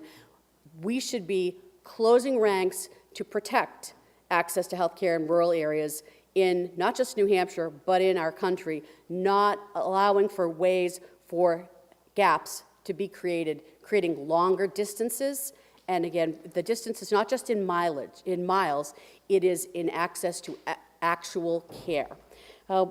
In a hearing in the United States Senate within the last year, the Secretary of Health and Human Services been talking about the Rural Health Transformation Program, which critical access hospitals are part of the sustainability pillar. I'm going to quote, says, critical access hospitals are often the only lifeline for healthcare in rural communities. Policies that protect the stability and ultimately protect the health and safety of the people who they rely on them every day. That's part 1 of this bill. The second part relates to the committee amendment, if I may. Okay. So the committee amendment establishes clear standards for patient transfers from freestanding emergency facilities. It reinforces transfer decisions that must be based on clinical appropriateness, patient safety, and patient choice. This legislation does not replace federal law. It aligns with it. It defers to EMTALA, which is the federal regulations. Ultimately, Senate Bill 613 is about ensuring that patients, especially in our rural and underserved areas, receive the right care at the right place for the right reasons and at the right time. Thank you, Madam President and colleagues. I hope you can support Senate Bill 613. Thank you, Senator. Senator Rochford would like to speak. Actually, I had a question. Oh, you have a question of? From the Senator District 5. Thank you, Senator, for taking my question. I just want to be very clear on this because I think that we heard in committee, or we've heard through some communications, maybe some misperceptions, misconceptions about this. Be very clear. 613, if this were to pass, this does not prohibit any licensee from coming to establish within a 15-mile radius, does it? Thank you for the question, Senator. It does not prohibit any facility, healthcare facility, from coming into operation in that area. It requires notification. Thank you. You're welcome. Thank you, Senator. The bill is now on second reading. The first order of business is the committee amendment. Is there any further discussion on the committee amendment? Okay, seeing none. The question is on the adoption of the committee amendment. Are you ready for the question? All in favor say aye. Aye. All opposed say no. The ayes have it, and the committee amendment is adopted. The bill is on second reading. Is there any further discussion or amendment? Seeing none, the question is on the adoption of ought to pass as amended on Senate Bill 613. Are you ready for the question? All in favor say aye. Aye. All opposed say no. The ayes have it, and the motion of ought to pass as amended is adopted. I recognize Senator Birdsall for a motion. Thank you, Madam President. I move to table. The motion to lay on the table is non-debatable. All in favor of the motion say aye. Aye. All opposed say no. The ayes have it. The motion has been adopted. I recognize Senator Birdsall for a motion. Thank you, Madam President. I move that the Senate adjourn from the early session, that the business of the late session be in order at the present time, that all bills and resolutions ordered to a third reading be, by this resolution, read a third time, all titles be the same as adopted, and that they be passed at the present time. All in favor say aye. Aye. All opposed say no. The ayes have it. The early session is adjourned. We are now in the late session. Are there any announcements to come before the Senate? Senator Rosenwald and then Senator Unanimous Rochford. consent, please. Yes. Thank you. So next Wednesday at sundown is the start of Passover, one of the most important Jewish holidays. It commemorates the freeing of the Jews from slavery in Egypt. When Moses kept asking, without success, to free his people, God sent 10 plagues on their enslavers. The last was the killing of the firstborn. But God instructed Moses to kill a lamb instead and smear some blood on the doorframe. And that would be a sign to God to pass over that house and not kill the child of that Jewish family. Jews celebrate the first and sometimes the second night of this holiday with a ritual meal, the Seder, which includes, I think the most fun part, splashing wine on the table as you enumerate the plagues. It may be familiar to you as the depiction of the Last Supper. The traditional greeting Jewish people say to each other as Passover begins is Chag, get this right, Chag Pesach Sameach, which means Happy Passover. Thank you, Madam President. Thank you, Senator Rosenwald. Senator Rochford? Yes. Thank you, Madam President. I hope you don't ask me to repeat what you just said, because I won't, but I'm not going to do that. But I do want to rise today and talk about public service. And every one of us here is a public servant. And our area, Grafton County, lost a public servant this week. I got elected to the other body, and I quickly found out that one of my duties was serving on the county delegation. And when I served on the county delegation, I got to meet a wonderful gentleman named Omer Ahern, Jr. Omer Ahern served as a county commissioner for a number of years. He was dedicated to service of his community, of his state, of his country, and he unfortunately passed away this past week. For those of you that knew Omer, and I think there are probably several in you here that did, the first thing that I learned as a county delegate is that he grew up on the Sullivan County Nursing Home in Unity. And that was very important to him. As we talked about county business and the county farm in Grafton, he was always looking for ways to make the county farm viable, make it more competitive. And he did that because his youth growing up on the county farm really forged his outlook on life, and he made that known to everyone that saw him. His dad was the farm and woodlands manager and the superintendent of the jail, so that's what brought him to the county farm.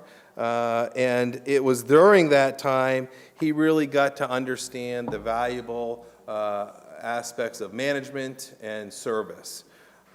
He was an attorney for over 45 years, and he served, interestingly, I knew him as a Grafton County Commissioner, but he served 2 terms as a Sullivan County Commissioner, and he also served 1 term as a state representative in Belknap.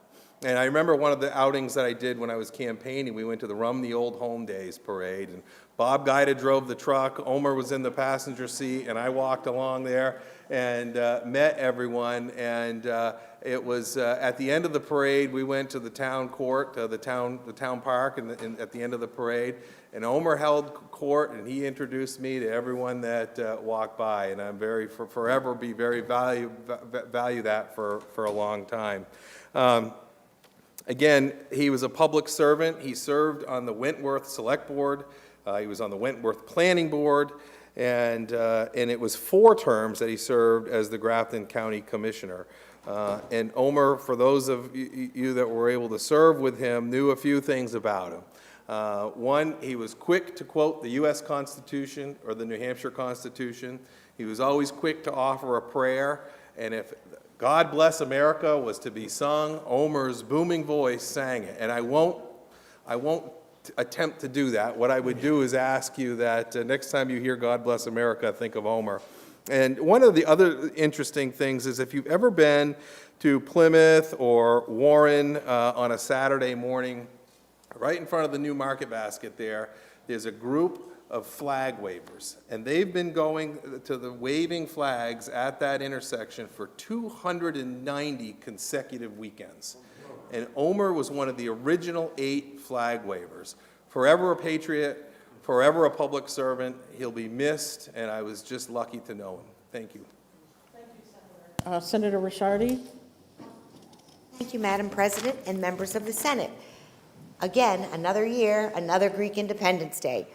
I rise today to recognize Greek Independence Day, which was celebrated yesterday, March 25th, and to reflect on its significance. In 1821, the people of Greece began their long journey and determined struggle for independence after centuries of rule by the Ottoman Empire. It was a fight grounded in a simple but powerful belief that people should have the right to govern themselves and shape their own future. That is an idea that is deeply familiar to us as Americans. Our 2 nations are connected not only by our shared values, but by a shared history rooted in the principles of democracy and a thirst for freedom. Those principles trace back to ancient Greece, where the idea first took hold that citizens should have a voice in their government. While that system was not perfect, it laid the foundation for the democracies we have today. When Greeks rose up and started their war for independence, Americans recognized that same spirit. Speaking in support of the Greek War of Independence, Daniel Webster said, "The Greeks are contending for their existence as a nation and for their liberties, and it is impossible not to feel that their cause is the cause of freedom."